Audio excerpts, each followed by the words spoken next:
What is going on, everybody? It is episode 892 of Pop Culture Crisis. My name is Brett, and I am here once again with my co-host. Introduce yourself, please. Hello, Crisis Actors. It's Mary. We have a guest who's dying over here. Are you good? Yeah, I'm good. I had a crumble cookie last night, and it's like totally overtaken my nervous system, and like honestly, I'm on my last leg right now. Yeah, I heard about the crumble getting delivered last night, and I cannot do it. Yeah. I can't do that to myself. You'd feel bad if you It would ruin my month. Yeah. It would literally ruin my entire month. And also, I feel guilty to begin with because I broke down and I tried Dubai chocolate over No. and it's so good. It was actually worth it. It was actually worth it. Blood of children. I'm Spencer's sure. is down the hall and to the right. Take that back to the mall. No one wants to hear about so that. good. I'm not even gonna lie to you. What does it taste like? So it's just the milk chocolate encasing a wonderful, crunchy, sweet pistachio filling. It was incredible. It was worth every bite. It was worth every dollar. Are you gonna go to a Savannah Bananas game? And next? I felt like a consumerist I will not take little the Savannah pig. banana slander here, okay? I was a consumerist pig. And I also saw that IHOP just introduced Dubai chocolate pancakes.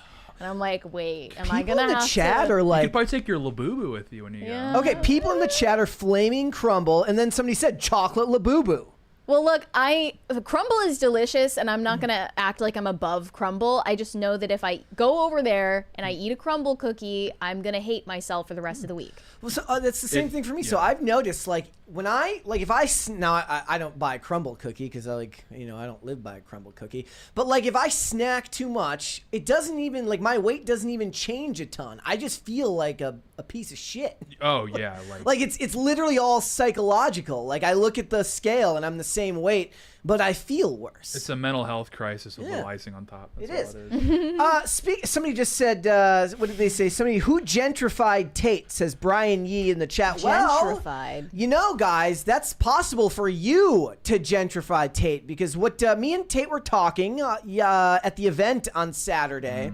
And he kind of agreed to it without even meaning to. Yeah. But I was inebriated. if we get 10 crisis parties today, because again, we're going to be off on Thursday and Friday this week. If we get 10 crisis parties today, Tate is going to dye his hair blonde. And then the only thing we can hope for after that is that he's forced to host the Timcast morning show so that they can make fun of him. But we have to do this to Tate because you refuse to do. I'm getting married. That ever Look, again. can you imagine if I showed up the day before the wedding with like freshly blonde hair? Yeah, it'd be sick. They would. Well, Eminem it's played out. Getting Brett to bleach his hair is played out. I already bleached my hair. You don't have to pay me money to do it. And you are the last target. Yeah. So, guys, it is up for grabs today. If we get 10 crisis parties, Tate is going to get a blonde makeover. In the chat, MG Strat asks, how do you get a crisis party? $100 is a crisis party. Yes. That's what which triggers the music, which interrupts us, usually at the most important time in a discussion, right when somebody's about to hit that magical point that really brings the whole segment together like a symphony orchestra. You've made all your little points. You're about to bring it home. That's when the music hits, and it ruins everything. And then the people who watch the segmented version of this show are like, what's the music? Like, why is it just interrupting stuff? We're chaos. We just leave it in there. Yeah. So it's up in the air, guys. It's up to you if you want to see Tate dyed blonde so that he is forced to do Timcast. We do forget to remind people what a crisis party is. Yeah, but it's good all that the came time. up. Shame on me. I didn't read this $20 super chat when we started the show from Shane H. Wilder. Happy Taco Tuesday, Brett, Mary, and Tate. Explain X's algorithm. I make a sentimental soliloquy? Is it supposed to say soliloquy? And don't get a lot of views, but a ton of likes. I make Cashman as a gremlin on the wing of my plane, and it gets a ton of views and okay likes. Well, I mean, that's just the way it is. Anything know. sentimental isn't going to work. Also, like, what I found is, like, the throwaway tweet is always the one that hits. Really? For me, the well-crafted... Okay, so there's a difference. If it's one that I have to, like, go to a computer and type up, and it's, like, multiple paragraphs, and there's a decent amount of thought to it, those can do okay. But usually it's, like, you make a throwaway tweet, and that's the one that... It's usually anything that has, like, a video, because people will interact with it more likely if there's a video. I posted one literally just... let me see if I have it here. I just posted one today. I posted this last night of John Bernthal. Because if you ask me, this is not the Punisher. This is freaking the Situation from Jersey Shore, right? He doesn't look like the Punisher. I said, bro, looks like he's about to punish the Jersey Shore. I can't decide if he's Mike the Situation or if he's DJ Pauly D. And people were like, and people in the comments were like, bro's supposed to be on the run. How does he have like the most even fade you've ever seen in your entire life? We need to bring back Guidos and Guidas. That was a cultural moment for us. The Dago culture died out, and there was a poster on Twitter made a great observation. It's like every white subculture has died, and they're all just like combining into country culture. Yeah. You don't have Dagos anymore. That's true. You don't have like the emos really. Yeah. Like all these subcultures have died out, but the country, like you go to like downtown Chicago, and the like white people there will be like wearing cowboy boots and listening to Zach Bryan and stuff. It's wild. Well, there's some emo, young people. Not emo. I mean, it feels ironic though. They're not emo. They're just, they buy emo clothes from Shein. Yeah. And it won't be like, they won't be emo in 5-10 years either. Yeah. But like the country thing is like very preeminent. The Destroyer to all trolls says, punish the Jersey Shore. Such a cringeworthy take, Brett. It's not even a take. It's just a tweet, a throwaway tweet. Those are the ones that always hit. At least that's what I've found. Like the ones that you actually put time into and you're like, yeah, everyone's going to freaking resonate with that. I realize you just have to say something that's really obvious and lowest common denominator. Chocolate. Do you buy chocolate? Yeah. Like 80,000 retweets. Exactly. All right. So guys, it's up in the air. If you want to make us dye Tate's hair blonde. Not dye. Dye as in DYE. Don't make us die. Yeah, we don't want to die. Bleach his hair blonde. 10 crisis parties today. Let's make it happen, everybody. But again, before we get started, we've sidetracked to start the show, but that's the whole point here. We are not regimented like Timcast IRL with a monologue and an introduction. We just go for it. So hit the like button on the video today, guys. Subscribe to the channel if you are new here and you have not subscribed here yet already. Please and thank you. Remember to share all of the segments out with your friends, your family, your loved ones, everybody in your life that you both love and hate in equal measure. The more people that you share the content with, the faster this channel can grow. It is the best way to help us. Also, remember to argue with people in the comment section, like the gentleman telling me my tweet was cringy. You should say stuff like that in the comment section of the video to other people so that you can fight with people about it. So, what are we getting into today? Well, we got a bunch of stuff to talk about. Nick Jonas, not Joe Jonas. I don't know the difference. Nick was always the cute one. Joe was the cool one. And Kevin was just Kevin. The only thing I know about the Jonas Brothers is one of them ended up on Hawaii Five-0 playing the most unrealistic looking hacker I've ever seen in my entire life. But I digress. He's apparently likened the old Disney games, which is something that all of the Disney Channel stars participated in. He has likened it to Love Island on crack. It's like kind of worrying if you think about that. Sounds like something right out of Stephen King's It. The average age of the Disney Channel stars who were participating in it at the time, and now they have spoken out and told everybody, don't listen to Nick Jonas. It wasn't like that. Like, hey, we were doing obstacle courses. And we were not having orgies at the Disney Channel games. So we're going to talk about that. We are also going to get into a story about Fafo, where this restaurant decided to be extremely disrespectful to this TikTok influencer, a food influencer. She reviews a food fluencer. They dissed her. They said she didn't have enough followers and that her followers were essentially not the kind we want around here. We don't want them followers. We want them foodie followers. Get out of here. Said that they weren't up to snuff for this restaurant. Well, she posted about it. It got gazillions of views, and now that restaurant is defunct. Gone, out of business. We are going to talk about it. We're also going to talk about, look, we talk about Evie Magazine a decent amount on here. Perhaps it's Mary's influence. I don't think I would have ever known what Evie Magazine was if it wasn't for her telling me. But, they're always posting articles about how you ladies, I'm sure there are plenty of ladies watching this show right now, how you ladies can find love in a world that seems to be nothing but dating apps and hooking up. Well, now they're listing a whole bunch of places you might meet your spouse that are not church or a dating app. No, but that are solely online. There are digital spaces outside of dating apps where you can find your soulmate. Have you thought about meeting the love of your life on Substack? Stay tuned and find out. Maybe you just how. should. Maybe you should. And maybe they should. All right. If you guys are ready, we can go. You ready? Yeah, let's go. Good? Ready. Remember, guys, 10 crisis parties if you want to die as hair blonde. True. Let's get All started. right. True. In late July, Shannon Sharpe reached a $50 million settlement with the woman from OnlyFans who accused him of rape and sexual assault. And just a couple of weeks later, he was then fired by ESPN anyway, despite the fact that it was a closed case. And allegedly, they both agreed. Both parties said it was consensual, but a tumultuous relationship. ESPN still kicked Shannon Sharpe to the curb.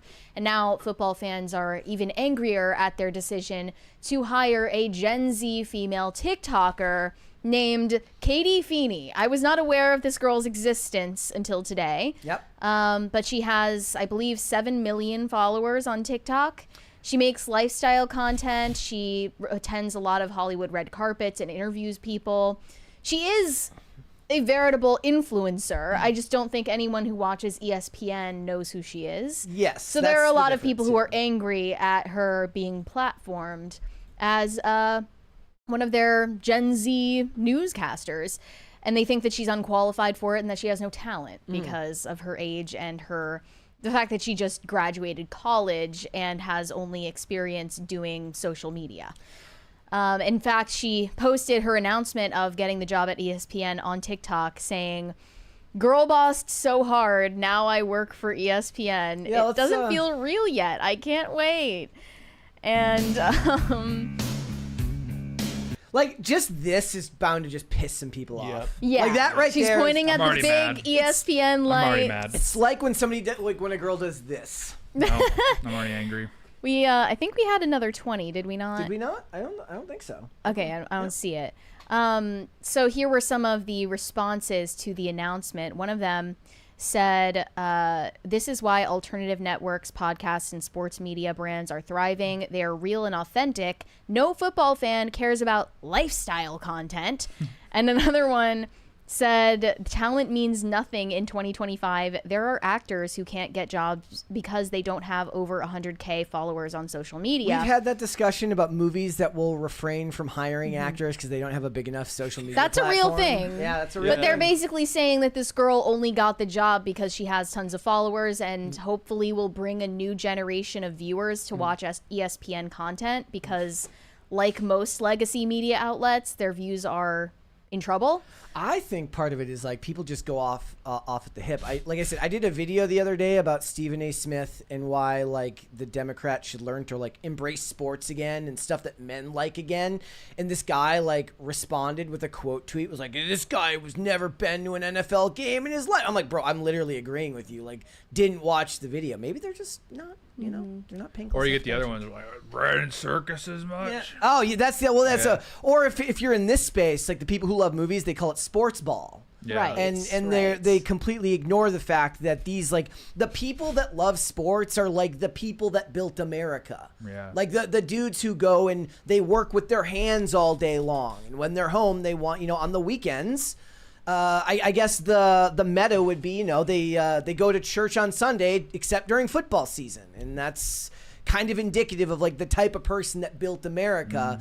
And that runs kind of contrary to like 14 million follower girl on social media. Yep. Like it took like a long time for me to get used to like WWE having like female announcers. Oh, Like, it just- yeah, Not sorry. I can't like, do it. To be fair, I couldn't do it either because I don't have the voice for it. It's more about the type of voice, the I'd way rather that have you no can. commentary. Yeah, Oh, not the turn same on- thing as they have great female ring announcers. There are actually women that do great ring announcing, like announcing the wrestlers to the ring and stuff. But like actual announcers, like play-by-play announcers, Oh. I'm like, this is weird. Yeah, and they like try to act like really like urban too. but where they're they- like, "Wow, he don't play around about that," and it's like Doris Burke. And But you're women like, have been doing like the interviews with players on the field for a long time. That's nothing Yeah. new. "No, that's fine. That's nothing new. It's when they're But doing the it's- play-by-play." Yeah, but in this, it's got nothing to do with it because those women likely worked in sports journalism for a very long time before they got this job. This is just like, hi, you post bikini photos and you have 14 million followers. We're desperate to make money.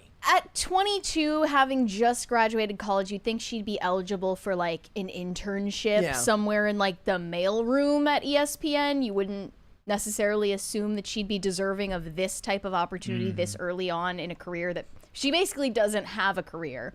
But they're thinking, how do we like move forward in this space? Like there's this .com bubble, and like Bob Iger is trying to catch on with the young people after mass firings of a huge amount of their top commentators over the past couple of years due to cost cutting. It's also true that, like, look, most of the time, if you, like, these influencers, they get invited to the movie premieres and then just lie about whether they like the movie or not. Maybe they did. Maybe they like, didn't. I just... Maybe they went to the movie. Maybe they didn't, but they did go to the red carpet. I, like, skimmed over her TikTok page and the type of content that she makes. She's invited to tons of movie premieres. Here she is at the F1. Yeah, she went to the Naked Gun premiere. She interviews people that are on the red carpet at these events, and she makes lifestyle content and memes, and that's pretty much it. She does go to a lot of sports games. I think I did see her interviewing athletes, but nothing on this level.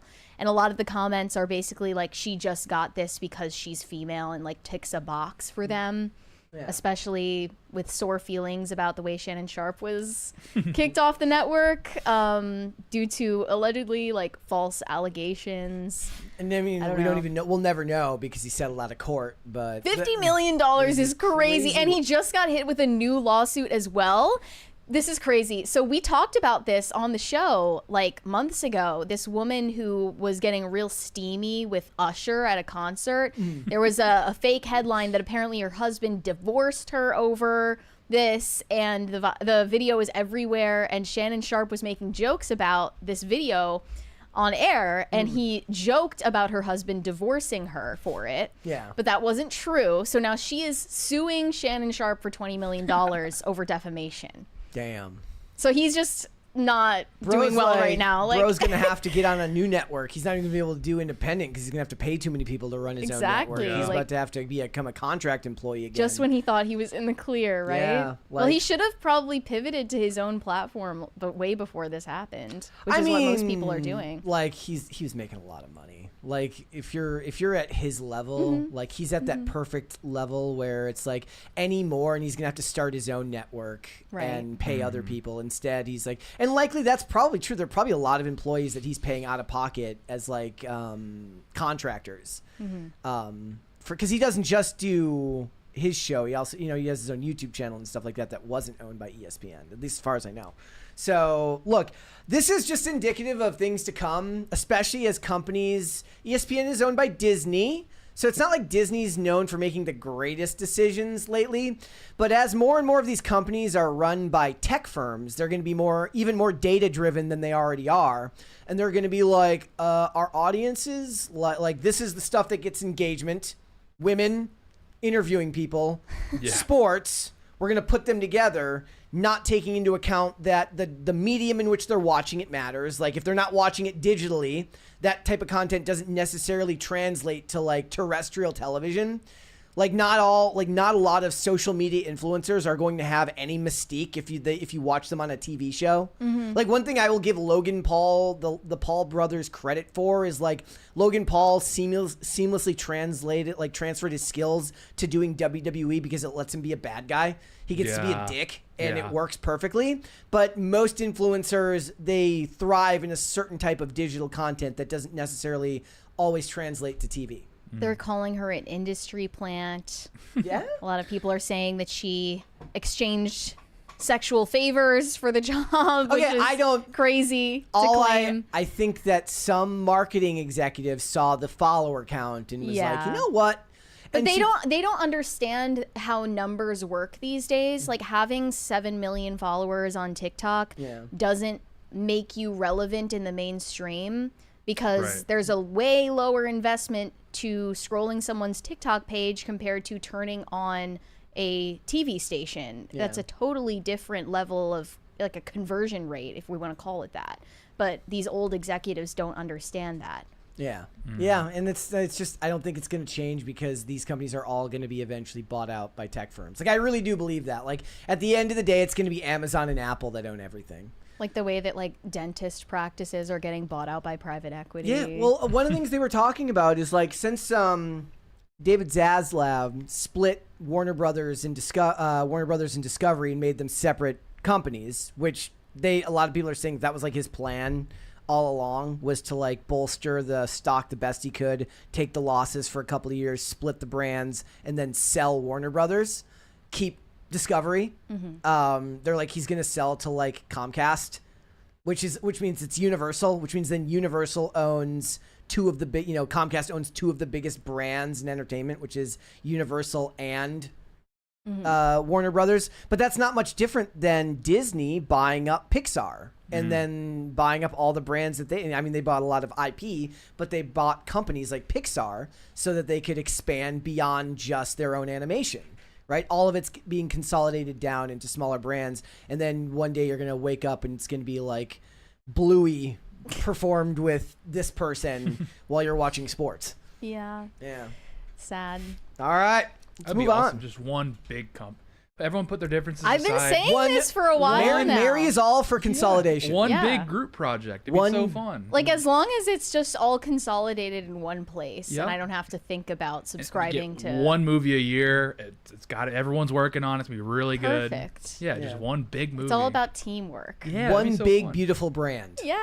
Yeah. All right. Exactly. All right. Let's move on. So just a few weeks ago, we were discussing that Gen Z says dating is too expensive and they're spending less money and less time dedicated to dating because it's just not something that they can fit into their budget. And I think that the report we looked at a few weeks ago claimed they're spending maybe $150 per date, which is kind of crazy. Good grief. Now this new report says they are actually spending $0 for the most part on dating. They have completely sworn it off because they can't afford it.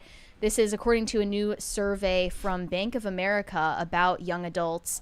Confronted with higher living costs, 72% of young adults take action to improve their financial health, and that includes not dating and not socializing. This says, when it comes to their relationships, financial responsibility and transparency are important to Gen Z.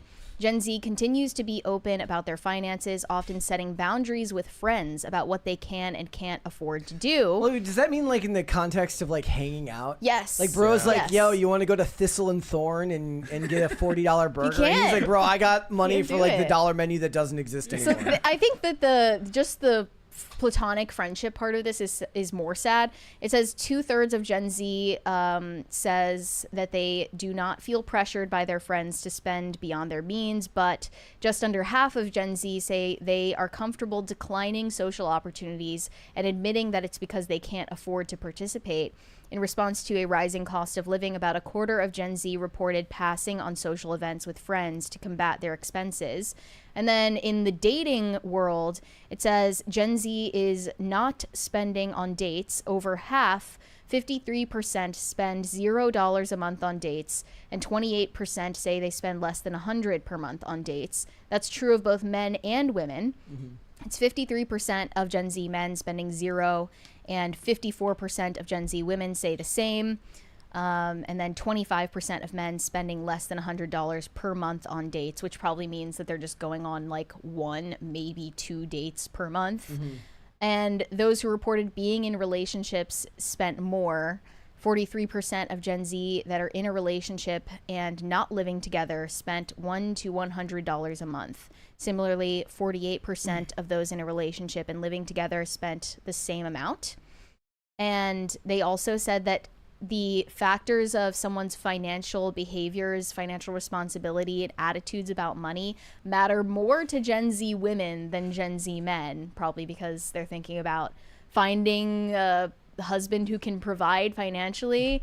I mean, in this day and age, is that even realistic, given the fact that women are out earning men now and are graduating college at higher levels? Like, are the women actually like out there waiting for a guy to provide for them? Or are they doing exactly what feminism and culture has bred them to do, which is to make their own money and just let the chips fall where they may? When you also like women that you can't gauge off of that, because men, it's like college football. Like men, we have a recruitment budget, and then we have our operational budget. And there's a huge discrepancy between those two budgets. Like we can't keep up that level Yeah. for more than like 3 dates. You need to call the boosters up, be like, hey, look, we want to have a big season this year. Look, but money's not there. You're an alumna. Like you wanna help out. Yeah, Which in this case, like it's your uncle to borrow it's your money. parents. You're like, look, I'm gonna need you to donate to the bake sale. By literally mean like ingredients so I can bake her a cake. Yeah, I kind of hate recruitment that budget. the president of consumer retail and preferred banking at Bank of America is using the word adulting. That's But she said very upsetting. the cost of adulting is high, but Gen Z isn't giving up. They're getting savvy. They're not breaking the bank for love. And that is completely untrue based on their findings. A huge amount of Gen Z, a majority of Gen Z, has completely given up on Yeah. dating because of the costs. Yeah. So I don't know how this is supposed to be like some sign for hope. 66% of Gen Z just say that they don't feel pressure to spend money on social occasions in general. Yeah, I mean, maybe it's just it's reflective of like different generations. Like there was a fear of missing out. There was FOMO back in the day with your friends. I think it might be partially like now you have your phone to keep you company if you don't go do anything. So you're like, okay, You're just gonna But, see like, the posts of everybody who did go the next day. I mean, literally, like people are like, who cares? I'm gonna go look at my favorite. I'm gonna go look at Katie Feeney interviewing somebody, Yeah. apparently. But I just don't feel like it's the same. And also, maybe what a lot of the article said to me was like they're thinking a lot about the future rather than living in the moment, which might actually be a good thing. Like you're thinking ahead. Like when I was in my 20s, not a lot of people seemed to think about their future financial situation, maybe because it was not quite. I mean, I became an adult during the, right before the 2008 recession. So it's like everything was awful. So you just kind of took the good times where you could. Yeah, I was just kind of ruminating on a couple of concepts recently. First off, the concept of being a millennial in like 2010, getting off of work, not even changing out of my business attire, going to the club. There's a really good song playing. It's probably like Jay Sean is playing. And like I'm buying drinks for $7 each. And the party is pumping and the drinks are flowing and everything is okay and Obama is president and we have hope and change. And then another thing I was thinking about is like being a millennial who graduates college with like $200K in student debt in like 2012. Moving to LA, affording rent in LA after getting hired to work at BuzzFeed, and going to a boutique acai bowl restaurant with my coworkers on my lunch hour. Yeah. I never actually saw, granted, I didn't go to a lot of nightclubs, but I did go to a fair amount of like, live music venues. I never saw the trend of the people who were wearing work attire. Because it was mostly scene kids and But that was a real thing. Or hipsters. That was a real thing that like millennials would double their office clothes as their club clothes. Yeah. So that's a precursor to the office siren. I guess so. Yeah, like it was business casual at the club every night. Yeah, you can tell like there's definitely a sense of cautiousness. And like one upside, I suppose, of the cautiousness is the divorce rate is down pretty significantly compared to where it was like 10, 20 or 30 years ago. Yeah, because Zoomers aren't getting married. So when they get married, they're like for sure like, oh, this is the person. So it's like well, the cautiousness it hasn't has a been few long upsides. enough to tell though. Yeah, you can tell the divorce rate's gone down. And but they haven't stood the test of time if they've gotten married relatively recently. Yeah, but I mean, like I think it only takes like 5 years. I think on average, the divorce, like the average. Right. It takes 5 years for the average divorce to like happen. The longer you're together, the less likely divorce is anyway. Yeah. And then like younger millennials kind of have some of the same dating trends that older Zoomers had anyway. So I mean, and it just makes sense. Like, people are being much more. The only people I know that get married are like head over heels for each other. I don't know anybody that's like, I guess I'll get married. But that was like pretty common with Gen X. Yeah. And that's why I kind of feel optimistic about Gen Z parenting. Yeah. Because they're so averse to the idea of starting families anyway. The ones who do are already anomalies, and they're going to be anomalies in the way that they parent their kids as well, hopefully in a good way. I think they'll be more conscientious. Yeah. Okay. I do. I Tim laughed at me when I said this, but I think it's true. Is I've noticed a lot of my friends have gotten married, and at their weddings, the men are always crying when the wife comes down the aisle. or the bride comes down the aisle. And I think what's happening there is they're realizing how rare marriage is and like how much of a feat this is. So it's probably pretty overwhelming. Yeah. And Tim's like, oh no, it's because they're babies. And I'm like, that's maybe part of it. But I think to a degree, it's like, Hey, this is bro, a huge feat. Is it gay to love your wife? yeah, exactly. Is it But I'm gay like, to love your this wife? this is so rare to see. Yeah. So it's like a huge feat. That's why it's I'm gonna have experience. to. So wait, does that mean that I'm supposed? Are you planning to cry at your wedding? Are you planning not to? I'm gonna find a solid middle ground of 2 welling. Okay. Then stop. Okay, so sniffles, but no Sniffles? tears. Sniffles, welling, maybe 1. maybe this. Okay. Well, Okay. just- But and the thing is, though, is we're gonna do a first look, so none of y'all will see it anyways. Got it. Got it. You know, because I wouldn't want to be called a baby for loving my wife. We have a 20. That's like the gayest thing ever. It's so gay. Loving We your have a wife. 20 from Mason Miller. As always, I'm late to watching. I was thinking about Lil Tay yesterday, and I blame Hollywood, specifically shows like Game of Thrones. We watched Arya start the show portraying an 11-year-old, and right when she would be 18, she shows tits.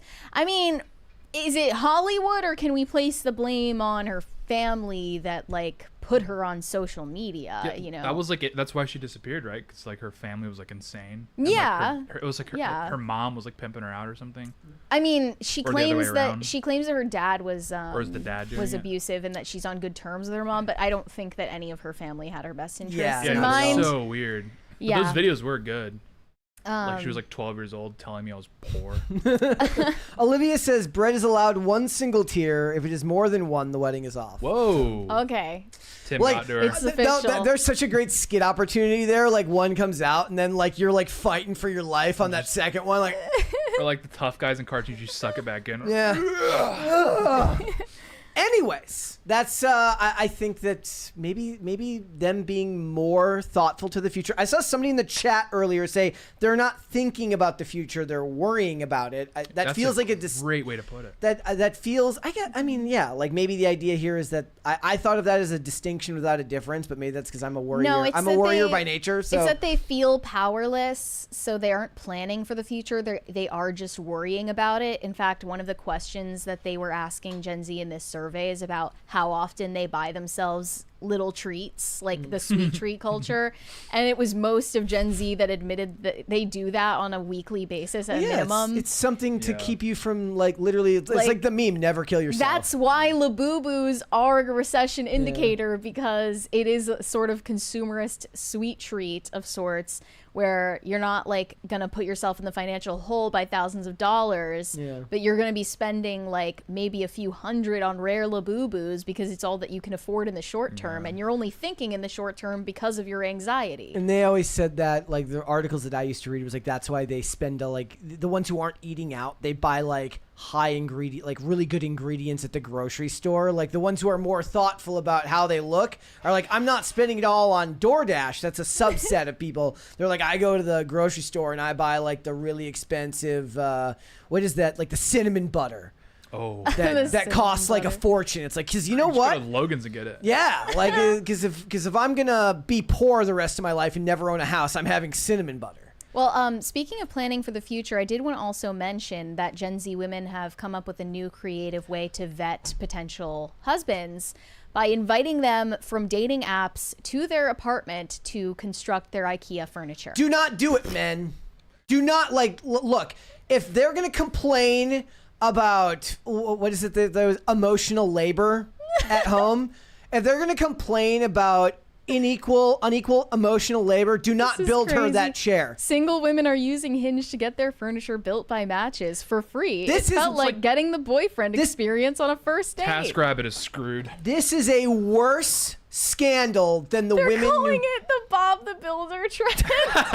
This is a worse scandal than the women who go out on dates just to get free meals. This is worse. What This was is it? this is Can undercutting. we do it? Yes, we can. If TaskRabbit was taxis, then Bob the Builder dating is Uber, and it's gonna destroy. I mean, this is primarily a Like, the hell with problem this woman because looking so you're- happy. You're inviting a strange man into your apartment. Like, that's never a good idea. yeah, strange, like you're like inviting contractors over.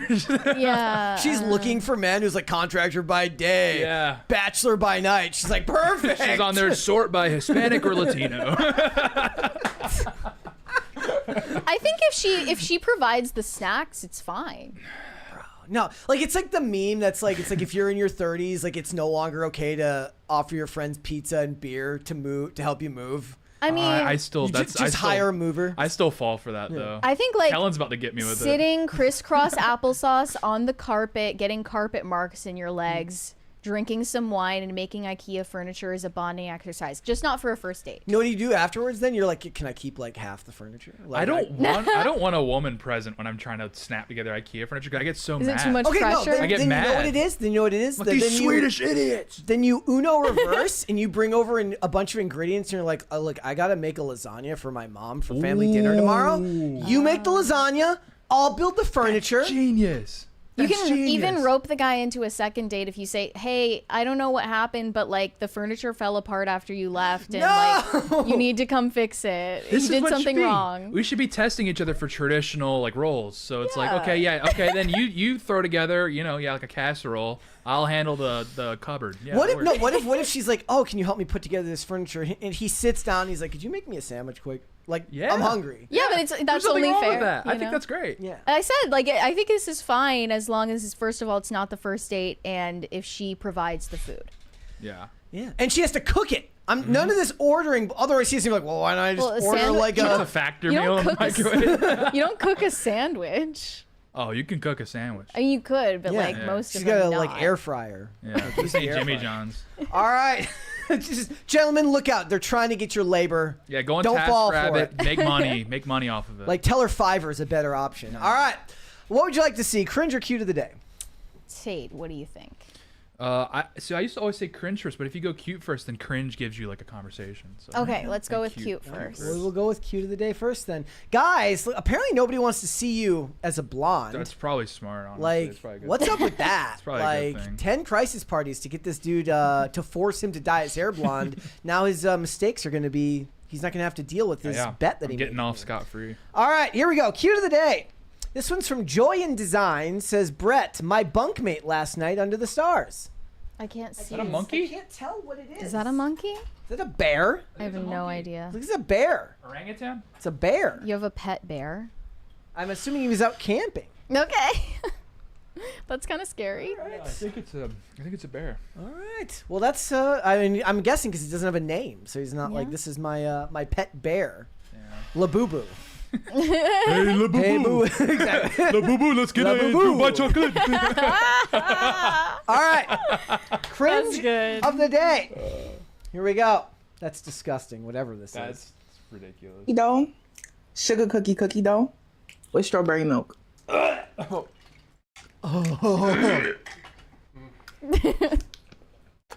Ew, the Wait, sound. I gotta take. Is this like some of that like pussy ass cookie dough that's not dangerous? No, it's real. Like it's not. So is this stuff she could get sick eating? Full salmonella. I can't wear it. Drink some of the milk. Yeah. Mm. So bad. Ugh. God. It's not absorbent. Like, It could. The only way that I would like, it has to be real too. Because if it was fake, I feel like she just let it like slop on the table. I think it's because I ate the crumble yesterday. This is just grossing me out.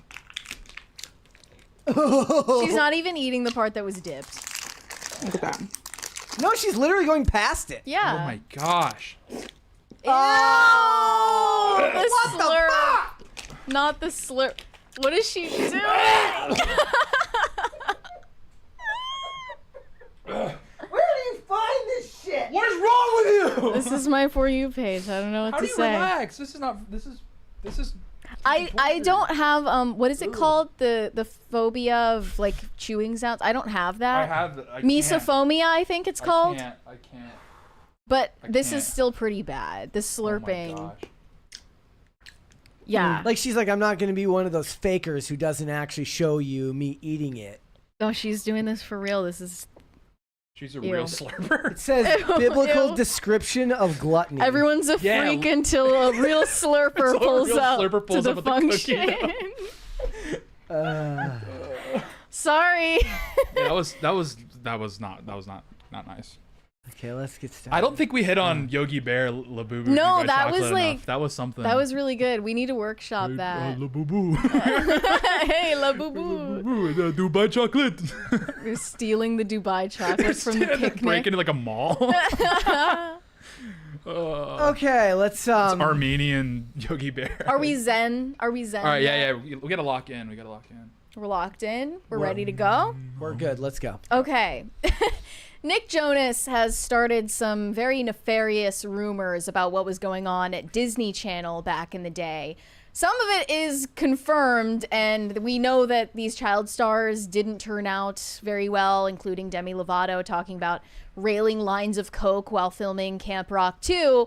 But Nick Jonas was actually referring to the Disney Channel games. And if you're a Zoomer who watched Disney Channel as a kid, you know exactly what he's talking about. They brought all of the stars from all the Disney Channel shows together for basically a field day where they're doing obstacle courses and challenges I like together. the idea more that like they just never wanted to give him a day off. Like you have to work all the time. Yeah, so they just got all of these teenagers together in a field, and they made it into a special for Disney Channel. And Nick Jonas says that behind the scenes there were some untoward things going on. I think he may be just implicating himself in this, but let's show the clip that's getting all the attention right now. This is from an appearance that he did last year on The Tonight Show. Did in the Olympics, of course, but you did, however, compete in the Disney Games. Iconic. Honestly, people are big fans of the Disney Games. Here you are with your brother. What do you remember about this time of your life? This is so much hair. So for those that don't know, the Disney Channel Games were basically the Olympics, but where they would bring in 100-ish Disney Channel stars from all over the world and make us compete in silly games. But what it really was like Love Island on crack. Okay, yeah. Where they would put a bunch of like teenagers in the Disney park after hours. Oh my and just goodness. say, let's He's see what like, happens. wow. Yeah. Oh my gosh. The best thing I can think of here is like I want you to think about the $90,000 salary for the person who had to put this photo on this.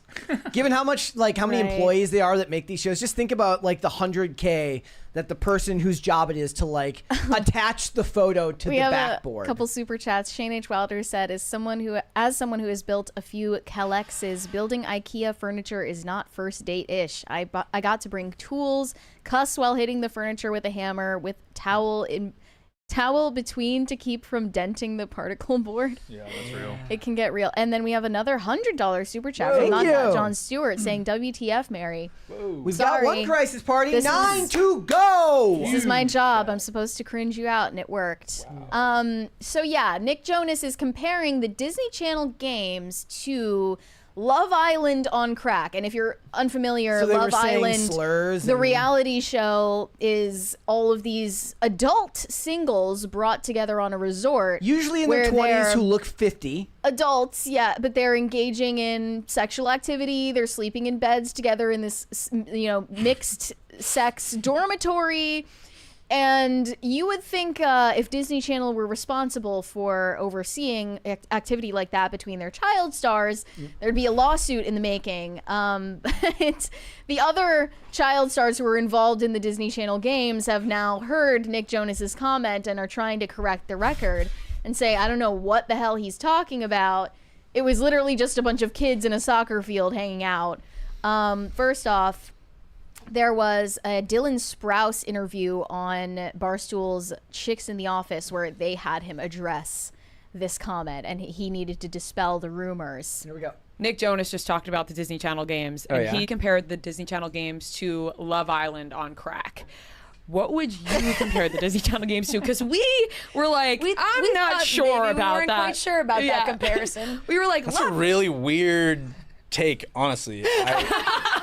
Barbara loves Love Island. Yeah. Right? You know, it's like the trope of the dad who gets the dog he doesn't want, Yeah. but then grows to love it. Like, I'll be lying on the couch and she'll be watching it. I'm like, oh, well, that kiss looked like it had a little more passion in it than I thought. And suddenly I'm like in it, I'm getting invested. But no, the DC Games was nothing like that. Especially now since you know what Love Island is. Totally. You also can't. There wasn't Casa Amor. Compare. You can't compare any situation where it's like 90% 14-year-olds to a show like Love Island. You know what I mean? Like that's why not even close to comparable. We were like, Nick Jonas has never seen Love Island. Yeah, dude. Maybe Nick was just a little more advanced. Right. Nick had Miley, Selena. He was like, he was just more popular than the rest of you. It was like his own personal Love Island, apparently. I'm in a different ball. Yeah. Every time one of those was filmed, it was in Orlando in August. Oh God. So it was just this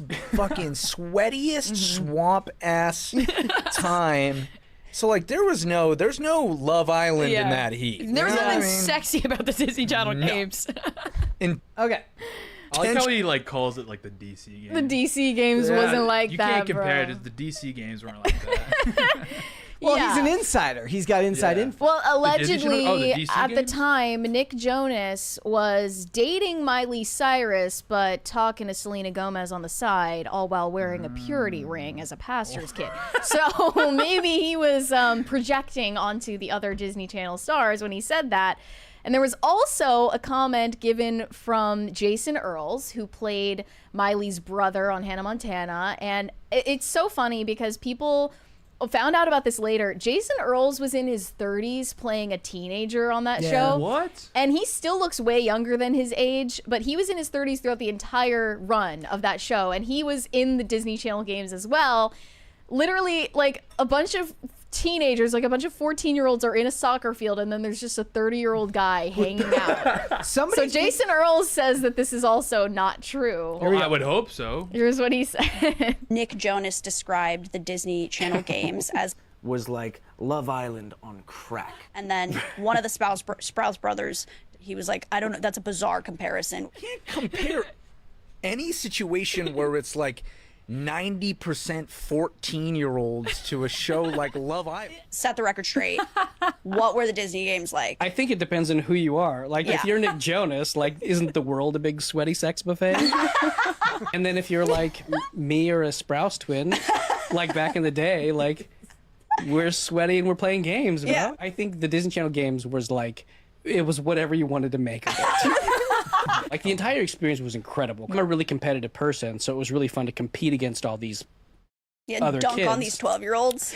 So embarrassed at like how much pride I took in just wrecking these kids at these games. We were like at Disney World. Just dodgeball, these kids. And then so like we would shoot during the day, and then we had guides that would take us into the parks at night, and you could just like walk on to whatever rides if you wanted. Hold, please. Thank you. Hold on. Like, he's just like 34 Just wrecking and kids. wrecking 14-year-olds with dodgeballs, winning at tug of war. Oh, well, it's much better than him being like, yeah, it was like Love Island. No, we do not. It was awesome. He's the last person that we would want to hear that from. Yes, it has to be more just him just brutalizing kids with volleyballs and beach balls. On this post, there is a comment from Emily Osment as well, who was on Hannah Montana, and she said, "Yeah, it was mostly just sweating and riding the rock and roller coaster for me, dog." See, I really think it was just like they're like, you know what? Team no days off. I don't care if you're child labor. Another one, Lucas Gabriel, who was in High School Musical, commented saying, "All I remember is that it was so hot and that I wanted to be one of the adults commentating on the games instead of competing. It was fun. We should do it again. I'll be a field reporter this time." It's not coming back. We can't recapture the magic, and I don't think we want to. But Lucas Gabriel and Corbin Blue also recently did a podcast together where they addressed the rumors about the Disney Channel games. This is about 4 minutes in. Yep. Here we go. Jonas recently said that the Disney Channel games was like Love Island on crack. Do you agree with this statement? What? I don't know what he's saying. I don't know why he's... I've never seen Love Island, so I don't know. But what it really was like Love Island on crack.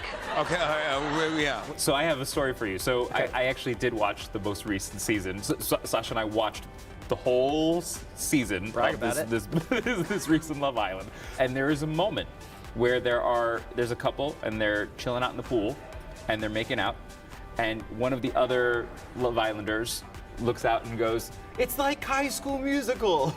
No way. I swear to you. Well, maybe that's where Nick Jonas got it That's from. probably where he got it from. Yeah. Well, I remember the Disney Channel games as just being hot and sweaty and muggy because we were in Orlando, right? Yes. Yeah, we did shoot at Disney World. And I was just worried that everyone, like, I was being like Papa Bear and looking at all these kids just sweating and being like, make sure we get waters for everybody. We don't want anyone dehydrating and fainting. I feel like Nick's experience probably was completely different because I think that's everybody's main point is that, he was more popular than the rest of us, therefore... Why, though? Yeah. I don't get it. I never understood the appeal of the Jonas Brothers anyway. By the way, these shows are on the way out. Anything E-Talk, they're a relic of a bygone age. Where did it, like... What was it, Entertainment Online? I could, when we were watching, Entertainment Weekly shut down Entertainment Online recently. And when we were watching it, I'm like, we're going to get copyrighted for that stupid jingle in the background. Oh, I don't think so. We're going to get copyrighted for that stupid We'll jingle. see. We'll find out. But yeah, it seems like Nick Jonas was... spreading cold sores all over the place at Disney Channel. And he's projecting that onto all of the other kids. But I don't know, because people say the same things about Nickelodeon shows, like that on Victorious, everyone in the set was like incestuously dating each other. And then there was Dan Schneider just lurking in the background the entire time trying to film all of it. Yeah. I don't know. That sounds like, if they were all adults, it'd be a really good reality TV show. So either these people are covering for Disney, or Nick Jonas and just Nick never Jonas, watched the show. Nick Jonas is a whistleblower. Nick Jonas just never watched Love Island, and he's like, that's what's Hopefully not. in now. Yeah, what if it was like a game show? Yeah, I hope that he doesn't know the context. Or he did all of this just because now it's in like it's its own attention economy where like people are making content about this ridiculous thing that he said. All right, let's do some super chats. Okay. Shane H. Wilder said, only bad part of my flight was that my Chrism cologne opened in my suitcase. Everything smells like Chrism now. I blame Gremlin Cashman. We just blame Shane Cashman for everything. Yeah. T-Bone in the chat asked if his super chat was read. No, we 20 and over, we read immediately. Otherwise, they are read in order as we get them. Shane, by the way, if there's a Chrism like perfume, can you please shout out the company that sells that? Because I would definitely buy. What is Chrism? It's the oil that they use for blessings in Catholic churches. So they make like a cologne out of it. I guess so. I don't know. You need to shout out the company, Is Shane. it like I want to the know. Jordan cologne? It's got like a real drop from a real priest in each Yeah. bottle. Maybe. Or the Sydney Sweeney bath. I don't think. Well, you're actually not allowed to like sell blessed items. That's like prohibited. So I don't think it's blessed. But that sounds like it is something I would buy. Moon at Noon said to buy more hair tie backs, Mary Morgan. Nothing to worry about there. I have like a mountain of hair ties under my sink, so I'm not going to be running out of those anytime soon. Yeah, I can't imagine. One time when my hair was really, really long and I had to like wear it up, like if I was skating, I didn't have anything, so I had to use like a rubber binder. You have a rubber band on your wrist right now. Why do you have a rubber band on your wrist? Because you never know when you're going to need to binder something. But I've never seen you wearing a rubber band before today. Force of habit recently. I used to wear them all the time because you never know when you're going to need to, have a thing of beef jerky and like reseal it. Got it. But I one time I just put my hair up in a binder and just tore hair out trying to get it out. Yeah, you're not supposed to do that. No, not at all. Tyler Fowler said, catching the show live for once while my car gets worked on, but I unfortunately do not have a bar across the street to get hammered at like Mary. Yeah, that's kind of the move. You got to make sure you scope out the location of your mechanic before you go so that you make sure there's a place where you can drink across the street. That's the move. Although it was embarrassing when I did it. Shane H. Wilder said, look, you can do all three types of dates, cheap, average, and expensive. It's up to you to figure out what's appropriate for the date. Yep. Well, I don't know. Judge on her pictures, guys. Look at her pictures and say she's worth a cheap date. She's worth an expensive. I feel like if you know each other already, like if you asked out somebody you already know, then more is expected of the date. But if you're strangers, less is expected. That's a good Go to her rule LinkedIn, of thumb, and if her right? resume is longer, then you spend more. That's... Kloonberg says Brett is quitting smoking or cursing using a rubber band. Yeah, people do that with. And they snap themselves. Yeah, I've never done that, but that's a good idea. You do that every time that you have an urge to eat a crumble cookie. Just snap yourself. I went cold turkey on Zins about 3.5 weeks ago. Oh, really? Yeah. Why? I just was like, let's see if I can not use them for a while. How did it feel? I actually feel pretty good. I'm kind of sad because Zin was like such a good part of my life. Did you have withdrawal symptoms? No, so that's why it was funny because I thought like nicotine addiction is like really tough, and I used like 3 at a time. Right, you were going crazy. Yeah, with the and then I Zins. just stopped, and like it's been fine. Hopefully Serge doesn't watch this. He has like these like energy pouches that he keeps by his by the computer. Up like in the studio. coffee ones or whatever? Yeah, and I've been like because I still need the habit of. Like, okay, so that's what it is. Like there's it's oral fixation, my friend. That's the call. That sounds like the Disney games. Yeah. Whoa. Well, I don't know. I haven't quit Zyn for any significant period of time since 2023, and I just don't feel like that's something that I can live without. Yeah, I definitely think it improved my life. I just got wigged out because I was doing Quitting improved your life? Yeah. Oh. Well, no, using Zyn improved my life. But I was doing like the NAD thing that Tim gets upstairs, and like she did my blood pressure, and it was like high, and I was like, oh, that's probably from because of the nicotine. Zyn. Oh, yeah, because nicotine raises your blood pressure. I guess that's true. Yeah, so I was like, all right. Well. It's not gonna catch up to me. I'll be fine. All right, yeah. The crumble cookies are gonna raise it. Mary is gonna anyway. live forever, so let's move on. Okay. I think that we need to stage some sort of referendum over the term micro-influencer, because if you're an influencer, you do need to have a certain number of followers to earn that title, don't you? But this TikToker who got embroiled in a public controversy with a restaurant had to defend herself for being a micro-influencer, and she wanted to advocate on behalf of all micro-influencers who get disrespected by small businesses that they collaborate with. She was invited to, or maybe invited herself to, a collaboration with a restaurant in San Francisco. It seemed like she was saying that she was invited by the restaurant to do It's some unclear. type of She didn't show the screenshots. Collaboration doesn't sound like you invite yourself. Collaboration insinuates that like this was planned by both of them. Here's why I think that she invited herself. She, at the beginning of this story, had 15,000 followers on TikTok. Okay. That was her platform. So what do you have consider a micro? 15,000 followers on TikTok, I'm sorry, but restaurants are not reaching out to you to get promotion from you. You probably are sending the first message out there, and then they are gonna maybe respond positively or not respond at all. Then this restaurant owner seemed open to the idea of her coming in and filming in their restaurant and reviewing their menu. And she says that once she showed up, they found out that she was not famous enough for their standards. What, like a free meal? Like they weren't willing to get forego a free meal for the chance of being like reached to 15,000 people?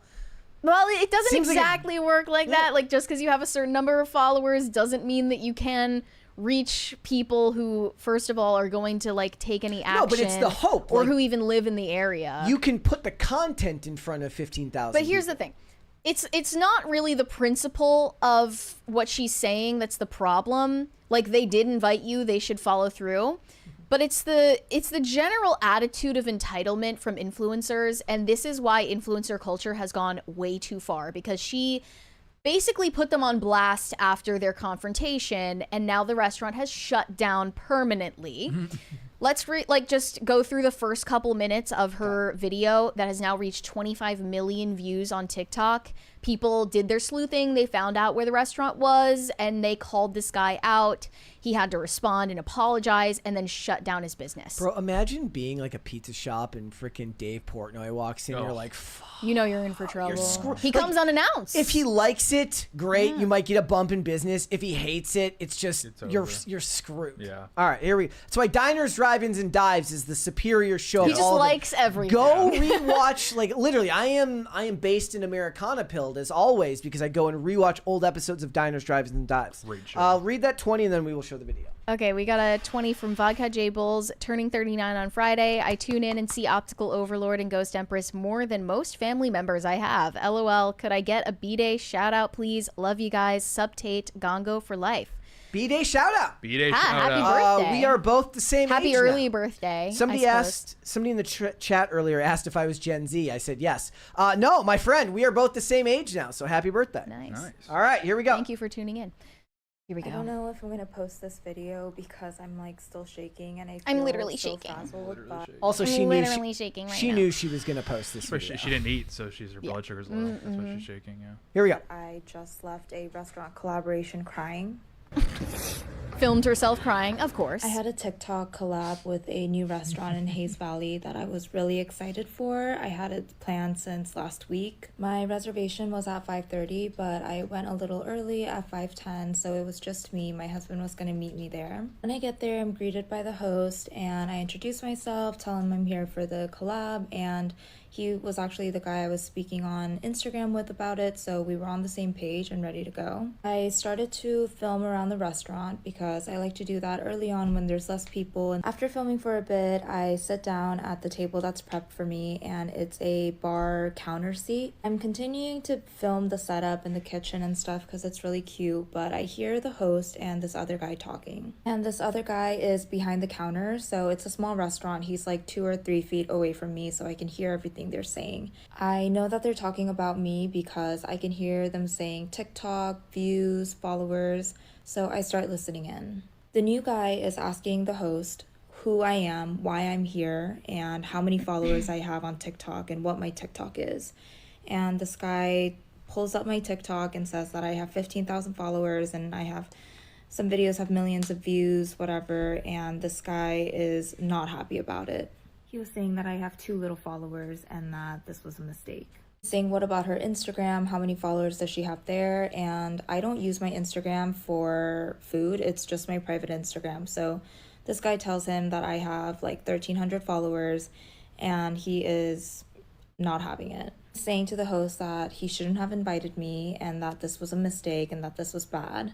And then he says, is she dining alone? Who else is coming? And the host says that I have a +1. And then he says, and this +1's late, but no one was late. I was there early. Mind you, this is all happening in front of me and they know that I can hear because we are so close to each other. At this point, I am turning red because I'm so embarrassed and I feel really disrespected, but the new guy comes to me and I introduce myself, I shake his hand, and I'm telling him that I'm still excited about this collab. Immediately he says, did you do any research on this restaurant? Do you know what we do? Do you know who we are? And mind you, they're really new, they don't have a website, but I know their menu front and back because whenever I go to a restaurant, I study the menu because I know what I like to order and I want to know what the restaurant is that I'm collabing with. I tell him that you guys don't have a website, but I know you are a wine bar and you serve smaller bites. He is smirking while he's listening to me and saying that I didn't do any research and that he thinks that there's been some miscommunication. He asks for my TikTok, which clearly you've done no research about me as well. And he starts scrolling through and playing my TikToks on full volume at the restaurant and not even my page. Okay. He's just fully putting her on blast. Well, then it ends up turning the tables on her because he then asks her, do you know who I am? And I'm a recipient of this award and that award, and you have no idea what you're doing, and you don't have enough followers, and your followers aren't the types of people that we're looking to have as customers at this restaurant. I don't think your followers are in our tax bracket, Missy. She said it seemed like he was insinuating that my followers wouldn't be able to afford to eat at this restaurant. And so she put him on blast. She chose not to name the owner or the restaurant, but it was Kiss Cafe in San Francisco, owned by Luke Sung. And thank you. Let's go. The restaurant owner had to stand on business.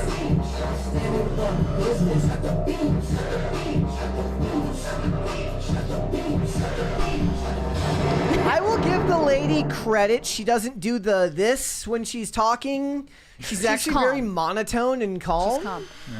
Well, her video got so many views that thousands of people went and found the restaurant and started review bombing them and going after this guy. They also discovered that his daughter is a TikTok influencer with 600,000 followers.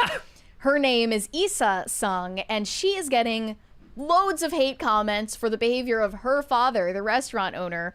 And he had to not only close down the restaurant just a week after this happened, but also issue a public apology to Carla, the TikToker, who started out this whole business scandal. is closing. Why would you say sorry? She started out with 15,000 followers. She now has $450,000 off of this. So she's Followers, you mean?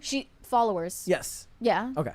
And she is being rewarded for putting this expose out there on her page. So this was his apology that he posted. Hi everyone, I am Luke Sung, chef of Kiss Cafe. It was important to me to first apologize to Carla and step away before publicly apologizing. Carla, I am truly sorry for my actions towards you. I was condescending, hurtful, and intimidating. You didn't deserve to be made to feel less than or unimportant. Nobody does. Regardless, I thank you for teaching me a valuable lesson in kindness and respect. There are no excuses to be made, and I've decided it's time for me to step away permanently in all capacities. I also want to be clear, the responsibility of this situation is mine alone, and my behavior should not be a reflection on anyone else who works there or anyone who's related to me, meaning his daughter. I truly care about my staff and am devastated that my actions have impacted them and their families. I've worked with many of the employees at the restaurant for years, and they're incredible people who don't deserve to suffer due to my behavior. Okay, then don't shut down the restaurant. Finally, the last person I want to apologize to is my daughter, Isabel. I'm sorry to put you in this position, and I'm ashamed that you had to be the one to own up for my mistake. All I ever wanted to do is give you the opportunity to create a better life for yourself than the one I grew up with, and I've failed you in the worst way. I came to this country to give all of my kids the best chance to work hard toward their goals, and now I've given the public nothing but a reason to tear them down for my actions. Which is actually happening on his daughter Isabel's page. She had to issue a response and apologize on her father's behalf, saying, I'm genuinely so sorry to Carla. The way you were treated is unacceptable. I am really embarrassed that you had to go through that. I'm genuinely on your side, and I'll be having a serious conversation with my dad. She said that she was going to confront her father. Scold her dad. For this confrontation that he had with a random TikToker. Why? What is the point of having an industry full of bad boy chefs if he can't be like, F that woman? Yeah. Yeah. And I also, like, how are you going to end up in this situation where a TikToker ruined your family business, but you're also supporting your kids being TikTok influencers? Like, you're part of the problem, bro. Well, I mean, that's all he had to do is like when he's like, oh, you have 15,000 followers. You should follow my daughter, and then don't tell her how many she has. Just send her the link. No, he really, he used his daughter's follower count to intimidate the TikToker, saying like, oh, well, my daughter has 600,000 followers, so you're basically nothing. Yeah. And this woman literally said, in her caption, if you're a micro influencer, I know it's easy to feel discouraged at times, but don't let anyone make you feel small or unimportant. You are unimportant.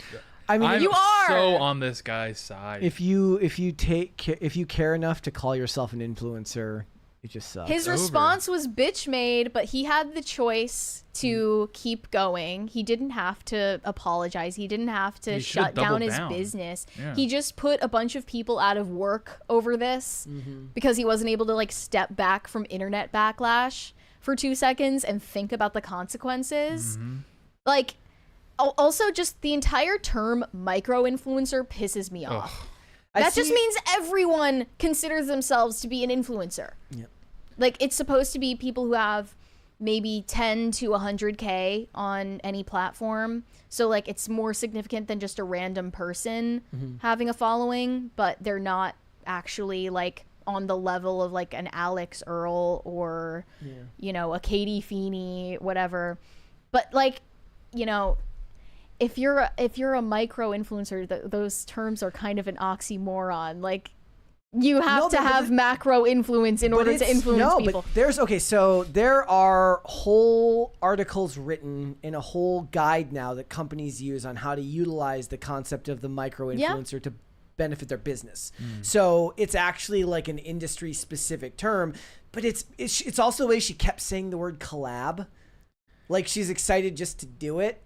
because she really wants to be an influencer. Yeah. And like that's just like, what are you gonna start saying that? Like, hey, you want to go collab later at such and such? Like, well, I guarantee I just that collabed with Logan's Roadhouse. there are TikTokers with less than 15,000 followers who act even more entitled than her. Oh, And they yeah. probably expect a restaurant to not only give them free dinner, but also pay them just to make Also, the video. Can I call like a flag on the play? Why is she allowed to bring somebody with for dinner? She, Like, yeah, she invited her husband. Crazy. That look, you want to Get a pay plus for one. her dinner, fine, but husband's gonna get in her ear and be like, "Actually, honey, the sirloin was disgusting." That is and, wild. And then the review is ruined because she won't know how to separate Mm-hmm. her opinions from her husband's. No, it's real. That's 100% real. You don't need to be at the mercy of these influencers as a business owner. And the fact that he didn't double down is so. He could have just been like 15,000. Oh, maybe Arby's would be a little more suitable Yeah. for you. Well, ironically, you Give her a actually coupon. you have to have way more followers to get any sort of collaboration or brand deal with those restaurants. Like Yeah. they were handing out influencer cards to like people with millions of followers to get free Chipotle for life. Oh, that'd be Remember sick. that? That would be sick. But Yeah, then just- if you're one of those people who gets the card to have free Chipotle for life, you'd feel really embarrassed going back there so often. Oh, that you wouldn't even use it. I did that Does that have to be paying. to the same one? No, that you just get free Chipotle forever. You just go to a different, like you have like a rotation. They like, actually gave one of those cards to Shane Dawson and then revoked it when he got canceled. No! Can you imagine? That's awesome. Look, I think that like if you're a restaurant, like there's undeniable like power and like working with these like, a high level influencer to get your restaurant out there. But like I said, all of it is such a double-edged sword and things can go wrong so easily that it's like, why bother? Yep. She Like- needs to collab with the value menu. I get that it's a smart business move. Like, why didn't the guy just be like, I'll just have my daughter review it and then we Right. won't tell anybody that we're Right, related? exactly. But like I understand that there is a business opportunity in doing these collaborations with micro influencers, but the entire concept of someone calling themselves a micro influencer pisses me off. Horrifying. It just pisses me off because they always have this self-important attitude. And granted, she didn't put this guy on blast. She didn't name the restaurant, but she knew people were going to find out. Yeah. Because she was gonna. Well, just like you said, I don't know if I'm gonna post this video. Yeah, she was gonna hint at it, and Press she X to was doubt. hoping that this would ensue. She was hoping that this guy was gonna have to apologize to her, and it worked. Yep. All right, let's go to Super Chats. Oh, by the way, guys, you should help me get to 10,000 followers on X and become a micro influencer. Oh. We are micro influencers, I guess, like by the numbers. Like, we actually when do you move from qualify. micro to macro? Macro would probably be like million and over. Okay, so anything above 10 and over, or I always thought it was like, the articles that I used to read was like 100,000 followers was like a micro influencer. I think anything under $1 million is a micro influencer Okay. now because the landscape has shifted. Like you need to have over $1 million to be even relatively relevant. Yeah. At all. Yep.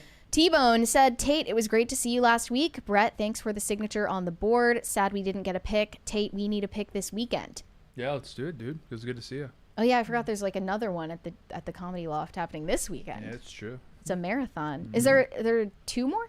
No, it's the last. This is the last one. Okay. It was so like, the room was so packed. I Dude, had it to was like wild, yeah. stay outside the room and like strain to hear because it was like standing room only. Like I had a really good spot in the back. Yep. That wasn't like didn't have a name on it. Like I was like I could have just posted up and stayed there the whole night. I was like that doesn't seem fair if I can just like steal a chair from somebody. So I was like I ended up like standing like this, peeking for a couple of minutes, watch it, and then we were all quartered outside. yeah. But it was a lot of fun. Yeah. Was the food good? I didn't eat. I didn't I have ate a anything, burger yeah. at like a place across Oh. the street. It was. I mean, I know what it is in DC. It's expensive. You had a burger at Thistle and Thorn across the street. I mean, basic. What was that place called? We it was, are young. Yeah. There's a fire in our Basically, like I took a bite at and Lumineers started playing. Greg Duvier said, I didn't cry when seeing my wife walking down the aisle, but did have watery eyes. Your eyes were sweating. That's what was happening. That's what I'm thinking. I'm thinking I got to find that perfect middle ground of just welling. You Keep a can little bit of definitely overdo it. Keep a little smelling salt like in your watch band. Like if you're sobbing, Or like no, you put some Vicks on your hands and then makes your eyes tear up. Smart. Adam said, it's a scam. Everything's a scam now. What the heck? Real. What's a scam? I don't know, but he's probably right. I don't know. Do one more. Greg Duvier said, dating app for nerds to fix their computer. Is that a real thing? Is that a thing? Like women are like, could you come over and like, you know, like I got this new dating app. Now my computer's a virus. You want to be a Halsey the motherboard? Kid said, how many crisis parties for Tate to bleach his hair? It's 10. I don't think we're going to make not it, gonna get guys. close. Come on, guys. Sorry. 10. I'm gonna Let's survive. get Looking there. unlikely alive. at this stage. All right, Getting out let's alive. hold off. You know, you never know. Somebody might come in with the fourth quarter save. That would be. Come on, guys. All right, let's move on. So in the hellscape of dating apps, people are losing hope for their love lives, and instead of thinking maybe I should meet someone in real life in an organic way, meet cute perhaps, I'm gonna just look on all the other corners of the internet to find my soulmate other than dating apps. We can do this without, you know, paying for super swipes or whatever all of these things are called, without getting upsold on a bunch of scams from Hinge. So Evie Magazine published a list of 7 digital spaces where you could meet the one that aren't dating apps. Believe it or not, your future love story might start somewhere online that isn't a dating profile. Now, I want to say first off, I am not principally objecting to this. I don't think that it's wrong or even rare at this point to meet a spouse online because that's where everyone is, sadly. Like, you are probably more likely to meet your spouse online these days, even outside of dating apps. That's statistically true. Yeah. Amongst millennials and Gen Z. And you even fit this description, Brett, Yes, I do. because you met on Instagram. No. She was Right? walking down the street. I was walking down the street, and I was like, On the For You page of life. and I went like this. I went, It was, yeah, the algorithm was popping that day. Yeah. But yeah, you truthfully, you did meet online, like it or not. We did, That, yes. and there's nothing wrong with that. Nope. And it's also kind of just the world we live in now. But there were some on here that I really didn't expect. If you're wondering what my big opening line was, I sent her a meme about Joseph Stalin. Oh. Okay. I sent her a meme that said, dark humor is like food. Not everybody gets it. The big picture of Joseph Stalin. That's So, beautiful. gentlemen, you know, get your meme game right. Right. Swooner, yeah. If you want to meet the woman of your dreams. They say, what if the problem isn't digital dating, but where and how we're doing it? It started with a shared idea, a common interest, and aligned values. Before long, her unsuspecting future husband and his roommate began engaging with her ex account. What started as casual follows soon evolved into real-life friendships and eventually a marriage. This is a real thing. And we actually, I recall, talked about love stories that originated on Twitter on the show. Yeah, yep. And there are plenty of examples of this even well before it was called X. Yeah. Like long in the past. So here are the 7 digital spaces where you might meet the one. This one is the craziest. Substack. What? No. See, What? already against Okay. this. Substack. I guess the first question I would have to ask is like, what is the type for, of for the person sapiosexuals. for the very okay? intellectually This is- inclined? No, you know what it is? It's not even for the intellectually inclined. It's for the word salad, 9-paragraph to describe a 1-paragraph topic people who have to just over-describe and over-explain and sound over-important. This is for people who. Do you whose like love- House and Habit? This is your love language is blogging. Your love language is microblogging. No! like Substack is rapidly growing and has become a haven for writers, thinkers, and curious minds. If you regularly engage in comment threads or write your own essays, you might just catch someone's attention, not with selfies, but with your ideas and interests. Because really, Substack is the window to the soul. What? This sucks. Like, okay, no. Can I ask you a question? I hope like, no one meets Is on there here. anybody that you actually like follow on Substack? I do. You do, right? I Like, have a okay. Substack and I follow people on it. Who do you follow? I follow an author named Freya India. She has a Substack called Girls. What is it about? It's sort of about the sociological phenomena taking place with Gen Z women, social media, dating. So what it is like some dude slides into the Freya Substack and he's like, "Look, I'm just I'm just trying to learn about you ladies so that I can better provide for you." The funny thing about this is I guarantee there are men who have followed Freya India on Substack because they wanted to slide into her DMs. I guarantee you. But they say how to flirt on Substack. Flirt. Leave thoughtful, kind replies. Respond to someone else's comment with genuine curiosity, and if it grows into a conversation, see if it naturally shifts to email, phone calls, etc. Remember, guys, this is being targeted to women. So this is the same advice they gave men in the early 2000s to be orbiters. So we're watching this show called Beauty and the Beast. It's the funniest show in the entire world. It's about a detective who falls in love with a genetically enhanced super soldier. And they call them beasts. And there's another guy who's like the ultimate nice guy who just devolves into this piece of shit villain. And the whole show is a meta commentary on nice guys and how they're awful. Because the show is the most written by women show I've ever seen in my life. They want to build a whole world of women who will be orbiters like men were in the early 2000s, in the teen comedies. The guy who's like, I'm just, we've been friends forever. She just doesn't understand what's right in front of her. He just didn't understand what was right in front of him when I left him that great commentary on that Substack article. But what if you both follow the same blogger on Substack, and that means you already have like a shared interest? I guess you could like connect on like an intellectual level. When you find out like that baddie on Substack you've been talking to is actually busted in real life. The guy's version of this advice is like, how many Substack comments back and forth until you can ask for nudes? That's what they're gonna. Okay. If I don't want a girlfriend or wife that's like has the same Substack interest. It should be different. Yeah. Like I would be another man. That would be a autistic man. That does present some issues now that I think about it. Okay, second, Reddit.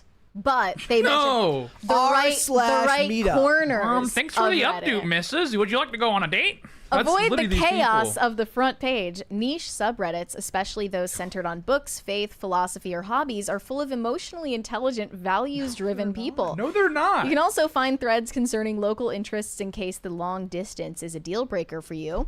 Participate often, be positive, ask questions, and reply to comments. Once rapport is built, a private message won't feel invasive, it'll feel earned. There's great skit bits that could be done right now. It's like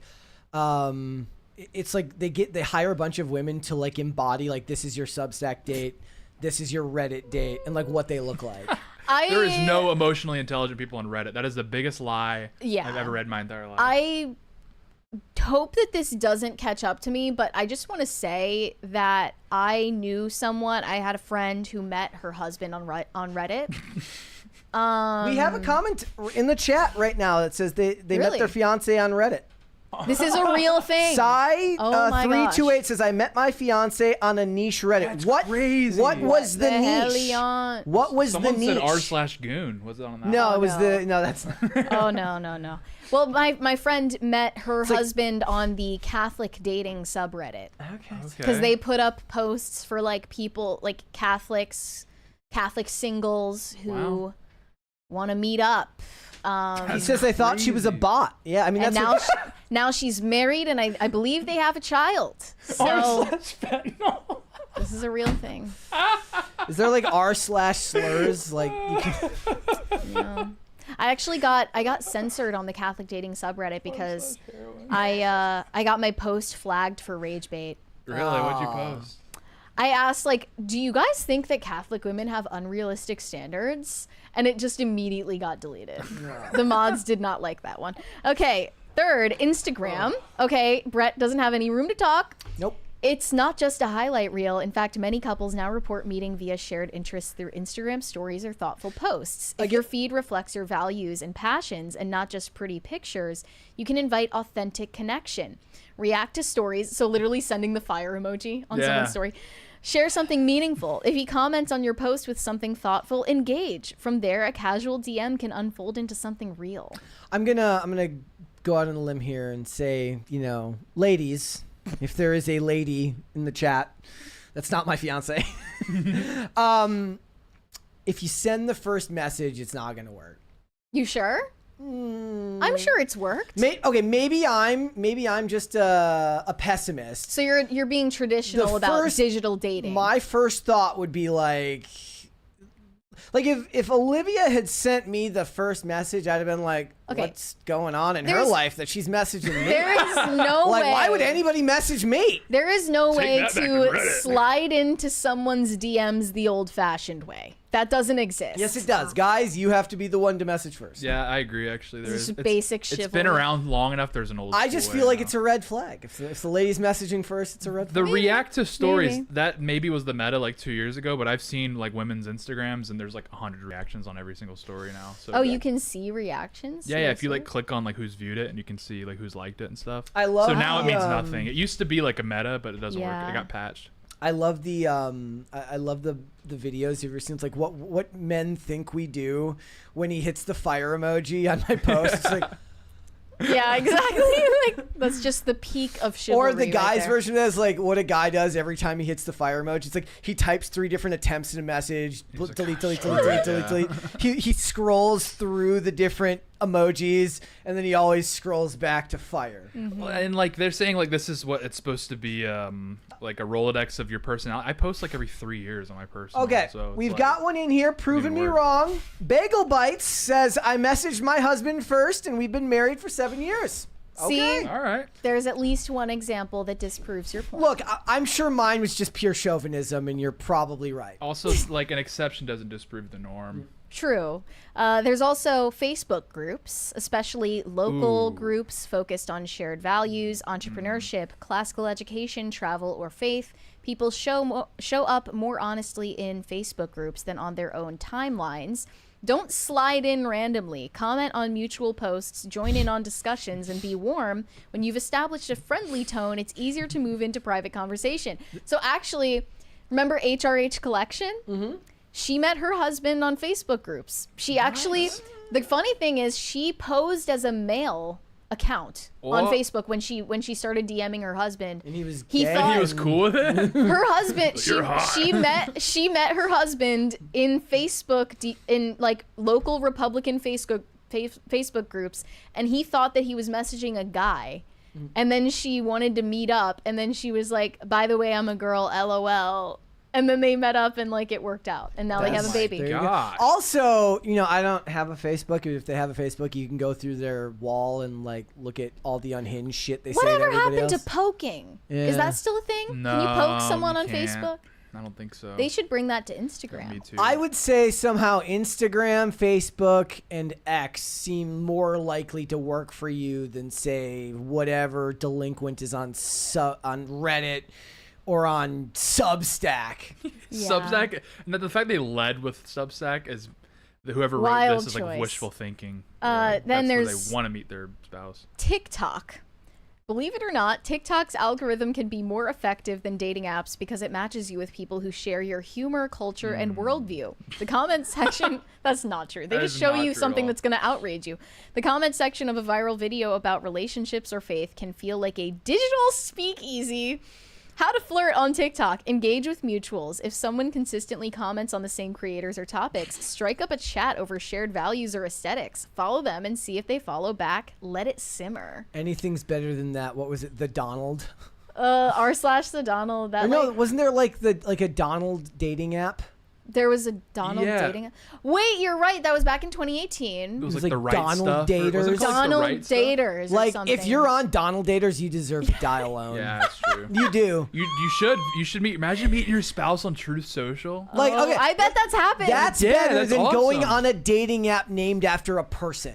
We have a 20 from Grunmeister. I've given up on online dating, but I'd have to go to Philly to find young singles around my age. You don't have to. You can go on Reddit. r/Philly. Exactly. That's where all the women are hanging out. Yeah. And then this one is the most tried and true. There are many examples from Twitter, which is now X. Yeah, Twitter's actually legit. That's a legit option if you're actually thinking of doing this. This one's not for the faint of heart, but for the witty, wise, and word-loving women out there. X has become an intellectual flirtation zone. I hate this. Your voice matters here, not your face. Not true. Remember, your face. Look, whether at the beginning of the online courtship or not, your face will eventually matter. They say better to just put like that's. I have to put my face out there. You should put your face out there if you're trying to attract a mate. I have to put mine out there. Don't right jump away. scare anybody. Well, no your filters. Friend was trans, basically, with the male lead with the male pics. I mean, right, but that means that they became friends first. You know. Yeah. Like risky he was play. attracted to her brain. Wait, was that the sapiosexual? The sapiosexual? Sapiosexuals, yeah. Well, respond to threads with curiosity, not combat. Compliment ideas. Quote tweet with insight. The DM can come later. Okay, no, I think that if you're gonna meet your spouse on Twitter, start a firestorm fight with them. Like, immediately come out of the gate with max aggression. Yeah, that's a good strat. That's how you can really build up some sexual tension. Show her your combat skills by being combative in the comments. Yeah, get like really angry. Yeah, and then that's YouTube, what I think. Anytime somebody says something mean to me on X, I'm like, do you just want to date me? This one is kind of crazy. I'd never even heard of people meeting on YouTube. This one is predominantly male, so the numbers will be in your favor as a woman. It's also largely community based with many live streams of active comment sections. Hi, chat. Is there this all anybody in creates the a chat? bigger sense of coming together and creates community. Look for channels that host live events. An ex of mine was particularly interested in real estate and invited me to a conference hosted by a mentor he followed on YouTube. I met this man in person, but this opened my eyes to where the smart and hardworking men with a vision are spending their time. Keep that in mind. So, has anyone met through the live chat on PCC? I'm almost certain that people have met in the Timcast IRL live chat. Yes, I would love to believe that. I would love to believe that there is such a thing as a PCC love story. I would say YouTube live stream chats would be second to Twitter if we ranked these. Yeah. And then the rest of them, it's kind of a crapshoot. Yeah. Substack's dead last. Actually, That's dead last ridiculous. is TikTok. I don't think you're going to meet anybody on TikTok. Yeah, because it's like 80% like children. Yeah, so that's just or don't like a even try. Chinese spy trying to seduce you. Yeah, like if you Eric try to Swalwell date someone on met TikTok, his most recent girlfriend on TikTok. You will end up in jail or like compromised by the CCP. So yeah, don't do that. Honestly, no. I'm kind of thinking Substack might be the move. Is it underrated? It might be It's like, underrated. I'm not attracted to her body. I like her mind.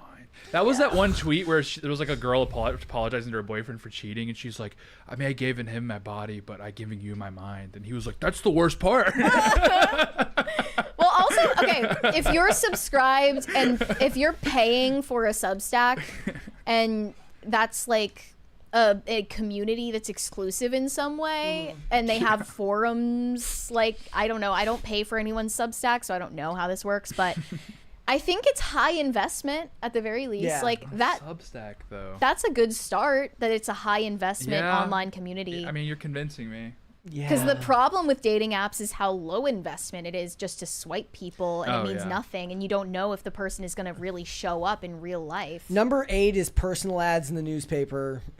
That needs to make a comeback for That sure. would be Mail cool. order brides. See, what I want to see is like two people on Substack courting them through like their own articles to each other, back and forth. And then the blogger who like started the post is like, can y'all get a room? Like, I don't want to be a part of What this. about It's getting a little spicy in here. What about meeting on Nextdoor? That could be the play. It's like, get those fireworks off. And it's like, that was kind of hot the Nextdoor. way you talked about those fireworks. That's a good one. Well, you Like, whoever's you dog's said- barking, you single? You brought up, why the hell isn't Discord on the list? Oh yeah, could you get groomed? So no. So one of Olivia's bridesmaids met her fiance on. There's no way. True. On the Tim Discord? On Tim Kessler. Interesting. No way. That's the thing. I would have guessed that. Discord freaks me out. And I have been asked countless times over the years, like, when are you going to make a Discord? Like, join this Discord, join this one. I'm like, I don't want anything to do. It's the opposite of what Mary would want. with anything She's on like, it. she's like, what? No. So I have to talk to y'all like whenever you want. This is like predating having any sort of like public Yeah. social media presence, though. Like, people Yeah. would say like that I should join Discord just you don't want to give for people that fun, much and I'm like, access to you all the time. everything I've heard about Discord has been negative, and Yeah. like everything I've seen happen through Discord chats has been something against my will. So Yes. Yeah, no, miss me with that. But yeah, I recommend Twitter. What about meeting through the McDonald's app? McDonald's. I got a lot of points. Maybe. Pokemon Go. Taco Bell rewards Yeah. spouse. Oh, actually, you got a free crunch wrap there. What if we got ours together? Yeah. They should have. They should I have do dating really in like. that. I like the next door idea because then you kind of just get rid of the long distance. Yeah. Concerns. See, I think you should go trolling through, like, find a product that you've bought on Amazon and go look for a review that really falls in line with your values. Maybe Yelp. Yeah, and and be like, look. Maybe Craigslist. Meeting on Waze. The way you reported that cop was really hot. Okay. Reading through the police scanner. Find someone who's equally NIMBY as you. Yeah, that's really romantic. That's a big deal. Okay, let's finish up these super chats. Guys, we've got like we're down. We got like hour. we got like 30 minutes to make Tate dye his hair blonde. We need So if anyone can cough up 7.5 more crisis parties. $750. Yeah. It's not happening. It's still on the It's table. almost like you don't want to humiliate, bro. Yeah, I guess they Real. respect you. I think they've won the respect, which is good. Shane H. Wilder said it's from Everything Catholic Mary. They use real unblessed chrism and water from Lourdes. They have cologne, perfume, beard oil, lotion, and candles. Nice. I kind of want to try the perfume. Thank you for the recommendation. There's a 20. From DC and C, Mares, how often you get validation on Insta versus hate on X? I kind of get hate on both nowadays because I finally started posting on Instagram more often, and I don't know, I'm pissing people off. I'm reaching people who don't follow me, but sometimes it's a good thing. I mean, it just expands your reach. Yeah. Flack McFay said, I wonder if the doomer culture is a factor in Gen Z worrying so much. I mean, I think it's just a product of the internet making everybody live in their own heads more. I mean, I think that they see certain things as out of reach for them, which isn't entirely in their imagination. Like, yeah, Social Security is not really in reach for you. Retirement's going to be later. Home ownership is going to be later, if ever. So I feel like you can't really blame them for being a little doomer about things. See, because my generation, like, there was no like you had smartphones come in the latter half of like early adulthood for me in like 2010 to 2012. Like, you could get like an iPhone 3G, but it's like, you know, the market crashed. You're screwed, but you're like, you know, I'm gonna go listen to We Are Young and eat a $40 cheeseburger and get out of the house. And there's still a headphone jack on your iPhone. You know, you don't have to freaking have that attachment to plug into your charger. You could charge your phone and listen to music at the same time. See, but now, like, Kamala Harris talks about why she uses a headphone jack, so I won't out of principle. Everything sucks so bad now. Like, things that are sold to you for convenience. You could be like looking at your email inbox and you're like talking shit about this person for sending you an email, and then your phone just hears like, hey, email, and starts typing it out for you. Yeah. That could end up Nothing ruining works. someone's life. Yep. No Control said never trust a review unless they paid full price.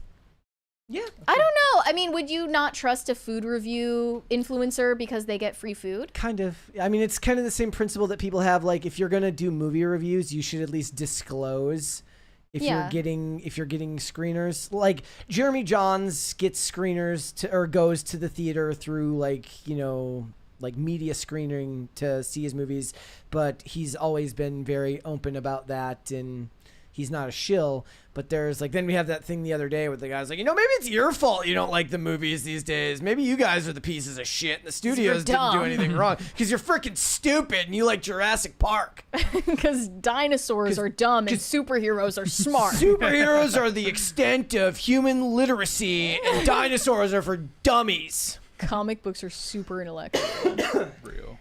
Yurishima Otaru said she blamed the owner for the host not clearing it.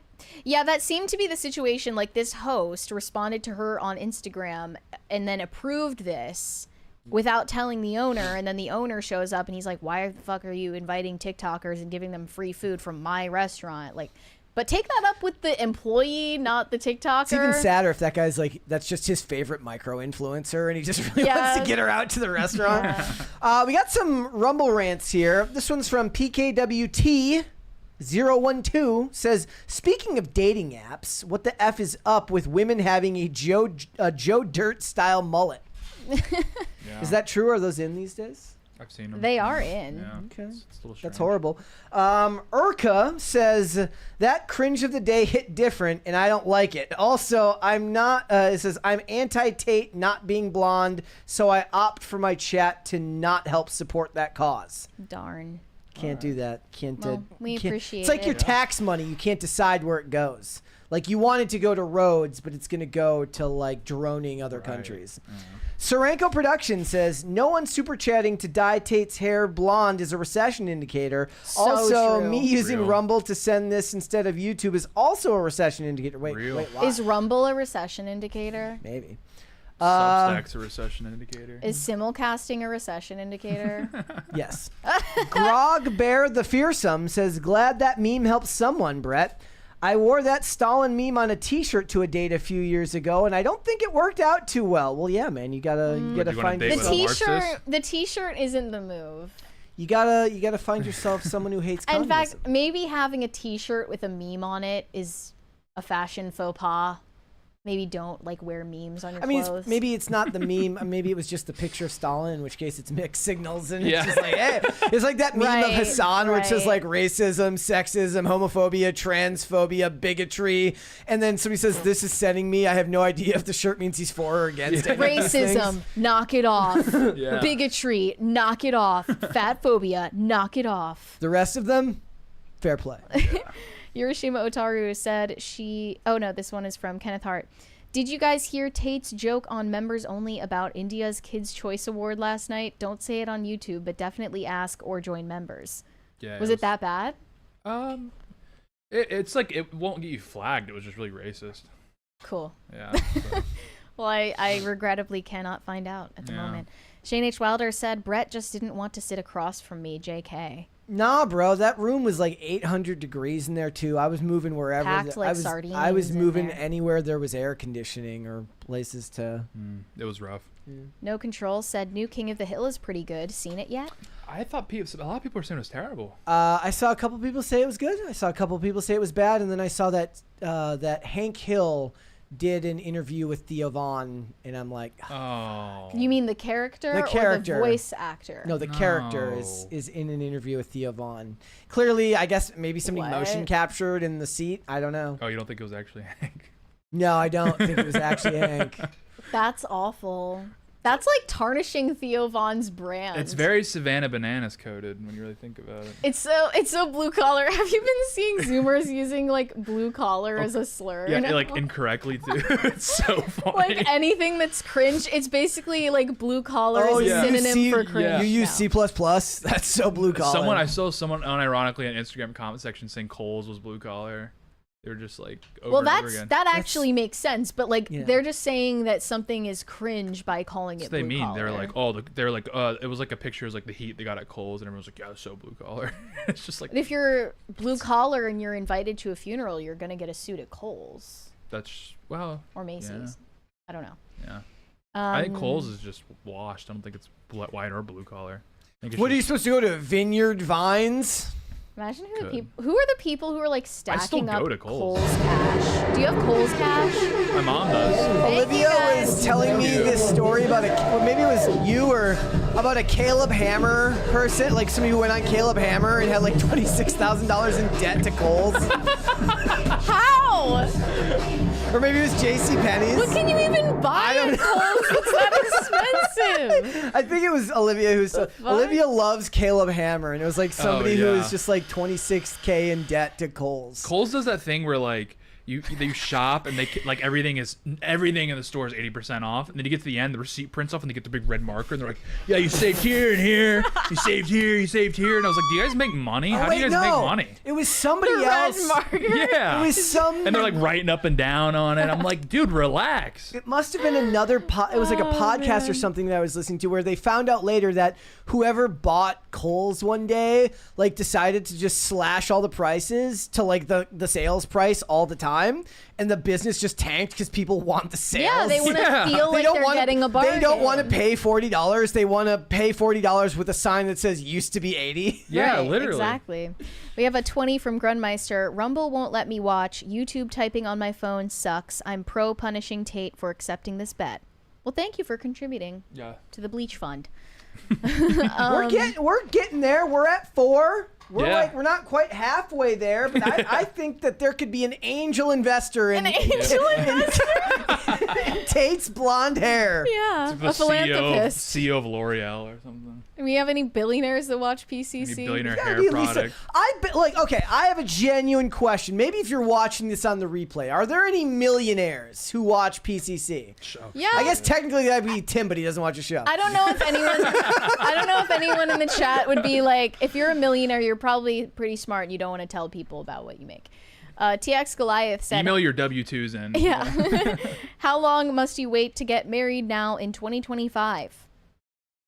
I mean, I wonder what the average number of years is prior to marriage, but Like how long people court for? how long people date or how long they live together? Oh. I don't know. Wait, I'm sorry. Did we get this? probably impossible to Did we track. get this one from Not That John Stewart?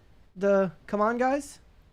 Oh shit, no. It's not on the spreadsheet. Not That John Stewart for $100. Whoa. Thank you. Sorry, we missed that. Come on, buddy. He says, "Come on, guys. What are you saving for a house? Don't you want the short-term gratification of blonde Tate? Right? Yeah, come on. I mean, Thank you. Not going to own a house anyways. You're going to eat at Thistle and Thorn, buy a $50 cheeseburger, and listen to Lumineers. These super chats are more valuable than any Labubu. Yeah, that's true. I need There to was buy also 20 down there from Grunmeister. Did you get that one? Yes. Okay. Sorry about that. I totally missed that one. Yeah, I would guess the average number of years of relationships prior to marriage now is maybe somewhere between 5 and 10. Because people live together and then they just figure what's the point. Yeah. So I told Olivia, I'm like, yeah, next year. No. No, not at all. 2 years. No. We'll have been together for a little under 2 Definitely years. not saying that's you. I'm just saying that tends to happen. Shane H. Wilder said, I don't know about meeting on Catholic subreddits. I've seen some of the things on r/Catholicism, and I can't post on Catholic memes because of low karma. You don't want to be someone with high karma on Reddit. That's a red flag. That means you're wrong about everything. Yeah. Jewish AF of Christendom said, y'all need more research on the Crusades. God bless. Why would we need that? I don't need that. He caught us our Crusade segment. We got to chuck it now. Okay. Yorishima Otaru said, I have personally seen more catfishes on YouTube. There are a lot. We do get catfish in our comments, but not our live chat. From what I can tell. What do they mean, catfish in our comments? Like spam accounts, fake accounts. Yeah, not as bad as some channels. For sure. Or actual catfish. There are, I remember every night after IRL, some of the first comments on the live stream would be fake Tim Pool accounts saying guys, I have a click this link or no, but call me on WhatsApp. I'm giving away $500 to the first person who it's calls actually me. him. He's like, what? Go to r/Tim Pool with an E at the end. Yeah. It's always with the E at the end. Guys, I have a big breaking story, but I need $500 to get it out. Yes. Yeah. Please WhatsApp me. It's like the Zack Snyder on Instagram. I need $600 to finish Batman vs Superman 2. Yeah. Guys, help. Shane H. Wilder said, Brett ain't lying. I'm homies with the Discord couple. Yeah. I bet there are multiple. DCNC, or No Control, said, how many crisis parties to dye Mary's hair jet black? That is never going to happen. Yeah, I didn't Sorry. think so. No. There is no amount of money that you could... Yeah, no, there's no amount of money. But again, guys, we're a little under halfway. We're in the countdown here. Can somebody do it? It's crunch time.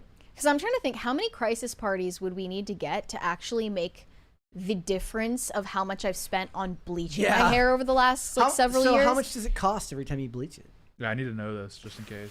It's depends on the place. Am I outing you here? It depends on the place. It depends if I'm in a different city or whatever, but usually it's somewhere between 150 and 250 monthly.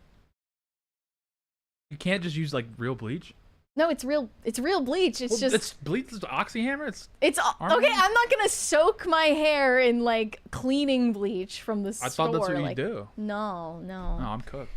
No, because I learned long ago that it's a bad idea to do it myself. Lost a lot of hair over the years. I'm not doing it again. But yeah. I don't even remember how much it cost me when I had to dye my hair blonde for the show. So if I've been doing that, did you do it at a salon or like yeah, at home? At a salon. Okay. Yeah. No, I did Me it do twice. that. The first time Mary dyed my hair, Okay. and then the second time I went to a salon because I'm like I wanted to actually be blonde. To actually work, yeah. It was a little yellow the first time. So I have been blonde in some form or fashion for 5 years now. And so let me do the math. That would be, and this is very, very rough estimate. It's probably somewhere like 10,000 over the years.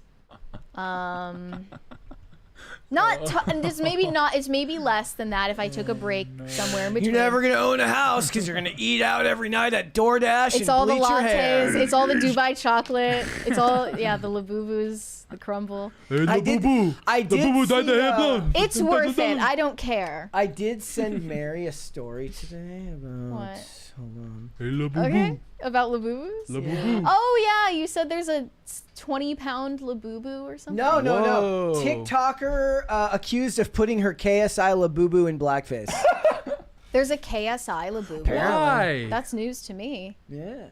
Oh, she's getting canceled. She's getting canceled. And she lost her 24-karat gold Labubu. 24-karat Labubu. I am in possession of the world's only 24-karat gold Labubu. And then it got stolen. And then it was stolen from her.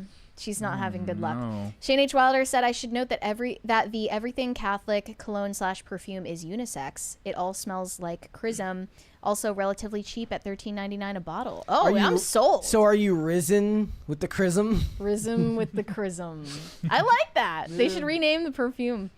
Omega Red Fan said, if my memory is correct, I found Tim's YouTube channel in 2010 from a college computer lab, and it helped me pass philosophy class. LOL. Wow. Back in 2010? 2010. You're a hipster. Yeah. Wyatt Kaldenberg said, I am a boomer, bought my first home at 56. I had to leave California to own a home. I bought a house that would cost $1.5 million in CA in PA for only $17,000. Sometimes you have to move to make it. Yes, I mean, depending on if you have a job that allows you to work anywhere, like that's more doable now. To the guy before that, found Tim's YouTube channel in 2010. That's like he had a YouTube channel back like then, so it's possible. That's like early days. Mm-hmm. Like I sent Tim like a tweet in 2018, and that made me feel old. That does make you a hipster. Yeah, Mm-hmm. like that made me feel old. But 2010 is crazy business. My YouTube channel, my YouTube channel has all my skating on. It's from like a couple months after YouTube opened. It's from 2005. My personal is my parents maybe when I was like 5, so they put my piano recital on there. Oh, that's cute. So it's like a video that's like almost 20 years old, and then one that was like 3 years old. It's really weird. When did you discover Tim's existence, Tate? Yeah, probably like 2017, 2018, because I was really into politics like in high school. And I remembered his Sweden video. Did you watch his stuff at the time, or you just knew who he was? I knew who he was, and I'd seen his like big videos, like his Sweden video and stuff.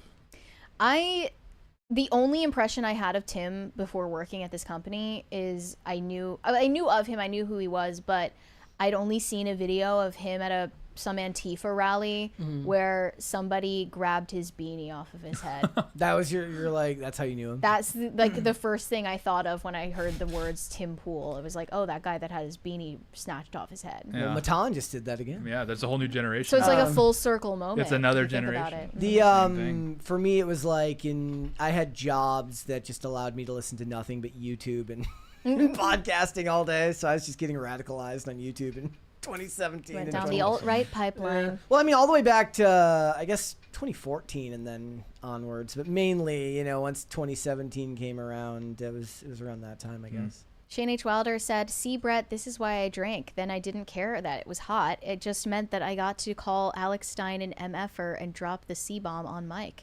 You dropped the C-bomb on Mike? Wait, what's the C-bomb? C-bomb? Is it see you next Tuesday? Oh, I said that in the Or is it middle of an Catholic? episode the other day. Is Catholic the C-bomb? Hiroshima Otaru said, I mean, I've seen guys in chats get fooled by dudes. Well, that's their problem. You're smart. It's not gonna happen to you. It's called doing your due diligence. Yeah, you have to look into that. On Catfish on MTV, these people knew that they were getting catfish. They didn't care. Yeah. It was like a humiliation kink for them. They were into it. Yeah. Yeah, that's kind of the appeal. Oh gosh.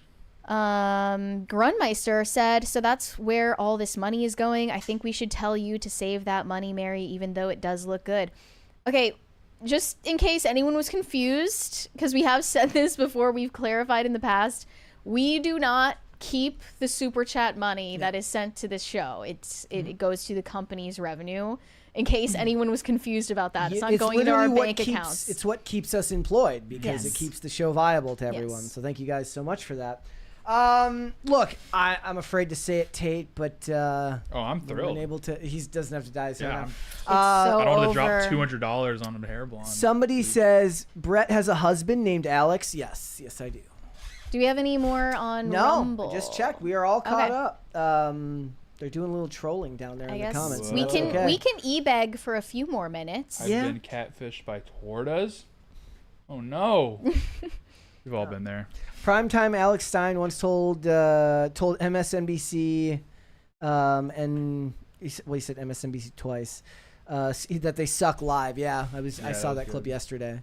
That was good. Yeah, he's always What's on. Alex Stein up to these days? He was at Tim's thing on the last 2 weeks. Who were the guests this Saturday?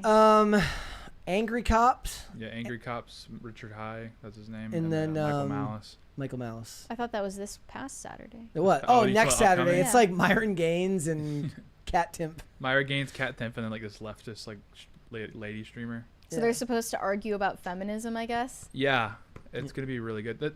Kyla, the streamer, she's actually really nice, so it'll be a fun debate. Yep.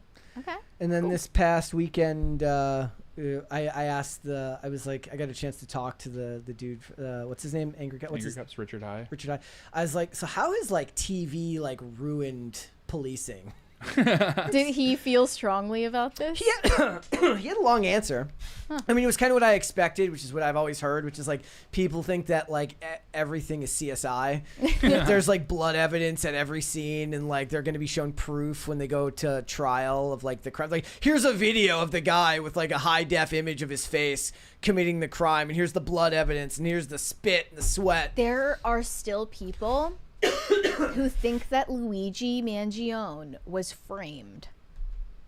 Yeah, because the eyebrows, they don't match. If the eyebrows don't fit, you must acquit. I thought the eyebrows are the most obvious match, though, based on the CCTV. No, it was like in one of them they were like way bushier than the other one.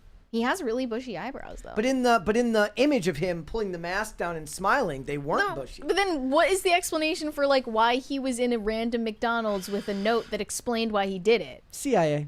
CIA just drugged him, kidnapped him, took I mean, him there. I mean, he didn't do it. Probably not.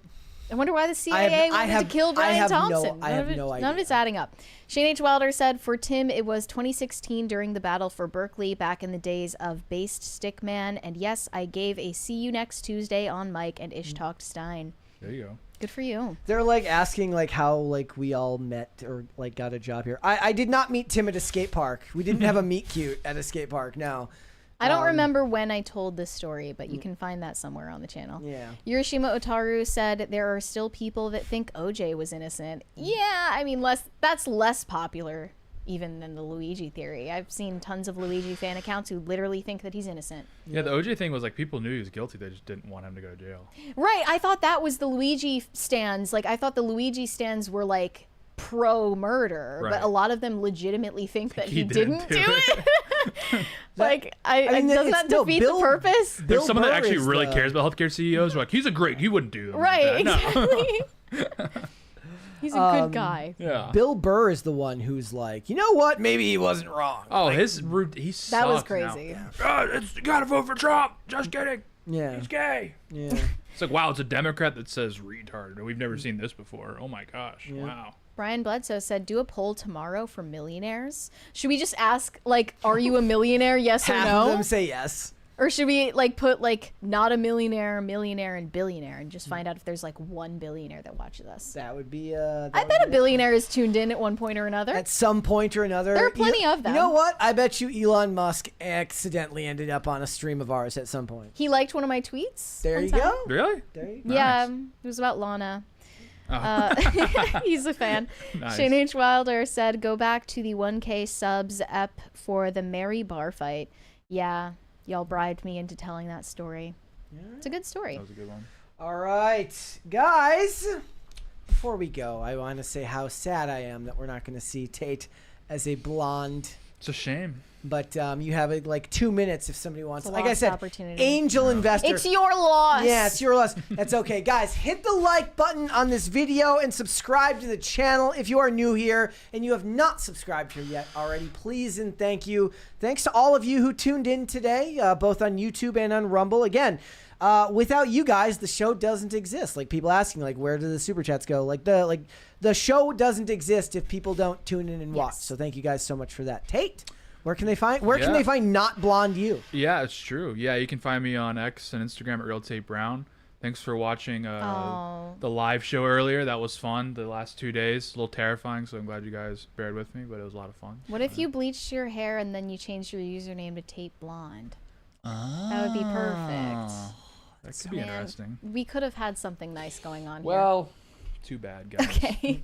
You guys can send me validation on Instagram at Mary Archived, or you can send me hate on X. That is also Mary Archived, and help me get TikTok famous. That is also Mary Archived. We have another from DCNC. What's happening? 900 Dunk Tank. We're not going to do the dunk tank. That's very ambitious, but we are going to plan a longer stream, and we're going to have a bunch of guests. We don't know who exactly yet because it's a little far out to confirm people, but yeah, it's going to be special. We'll figure it out. All right. Guys, if you want to follow me, I am on Instagram and on X at Brett Dasovic on both of those platforms. Perhaps you want to join me on X where I can then become a micro-influencer if I get to 10,000 10,000 followers on X. This show's here 5 days a week, Monday through Friday, 3 p.m. Eastern Standard Time, which is, of course, noon Pacific. We are on Amazon Music, Apple Podcasts, Pandora, and Spotify.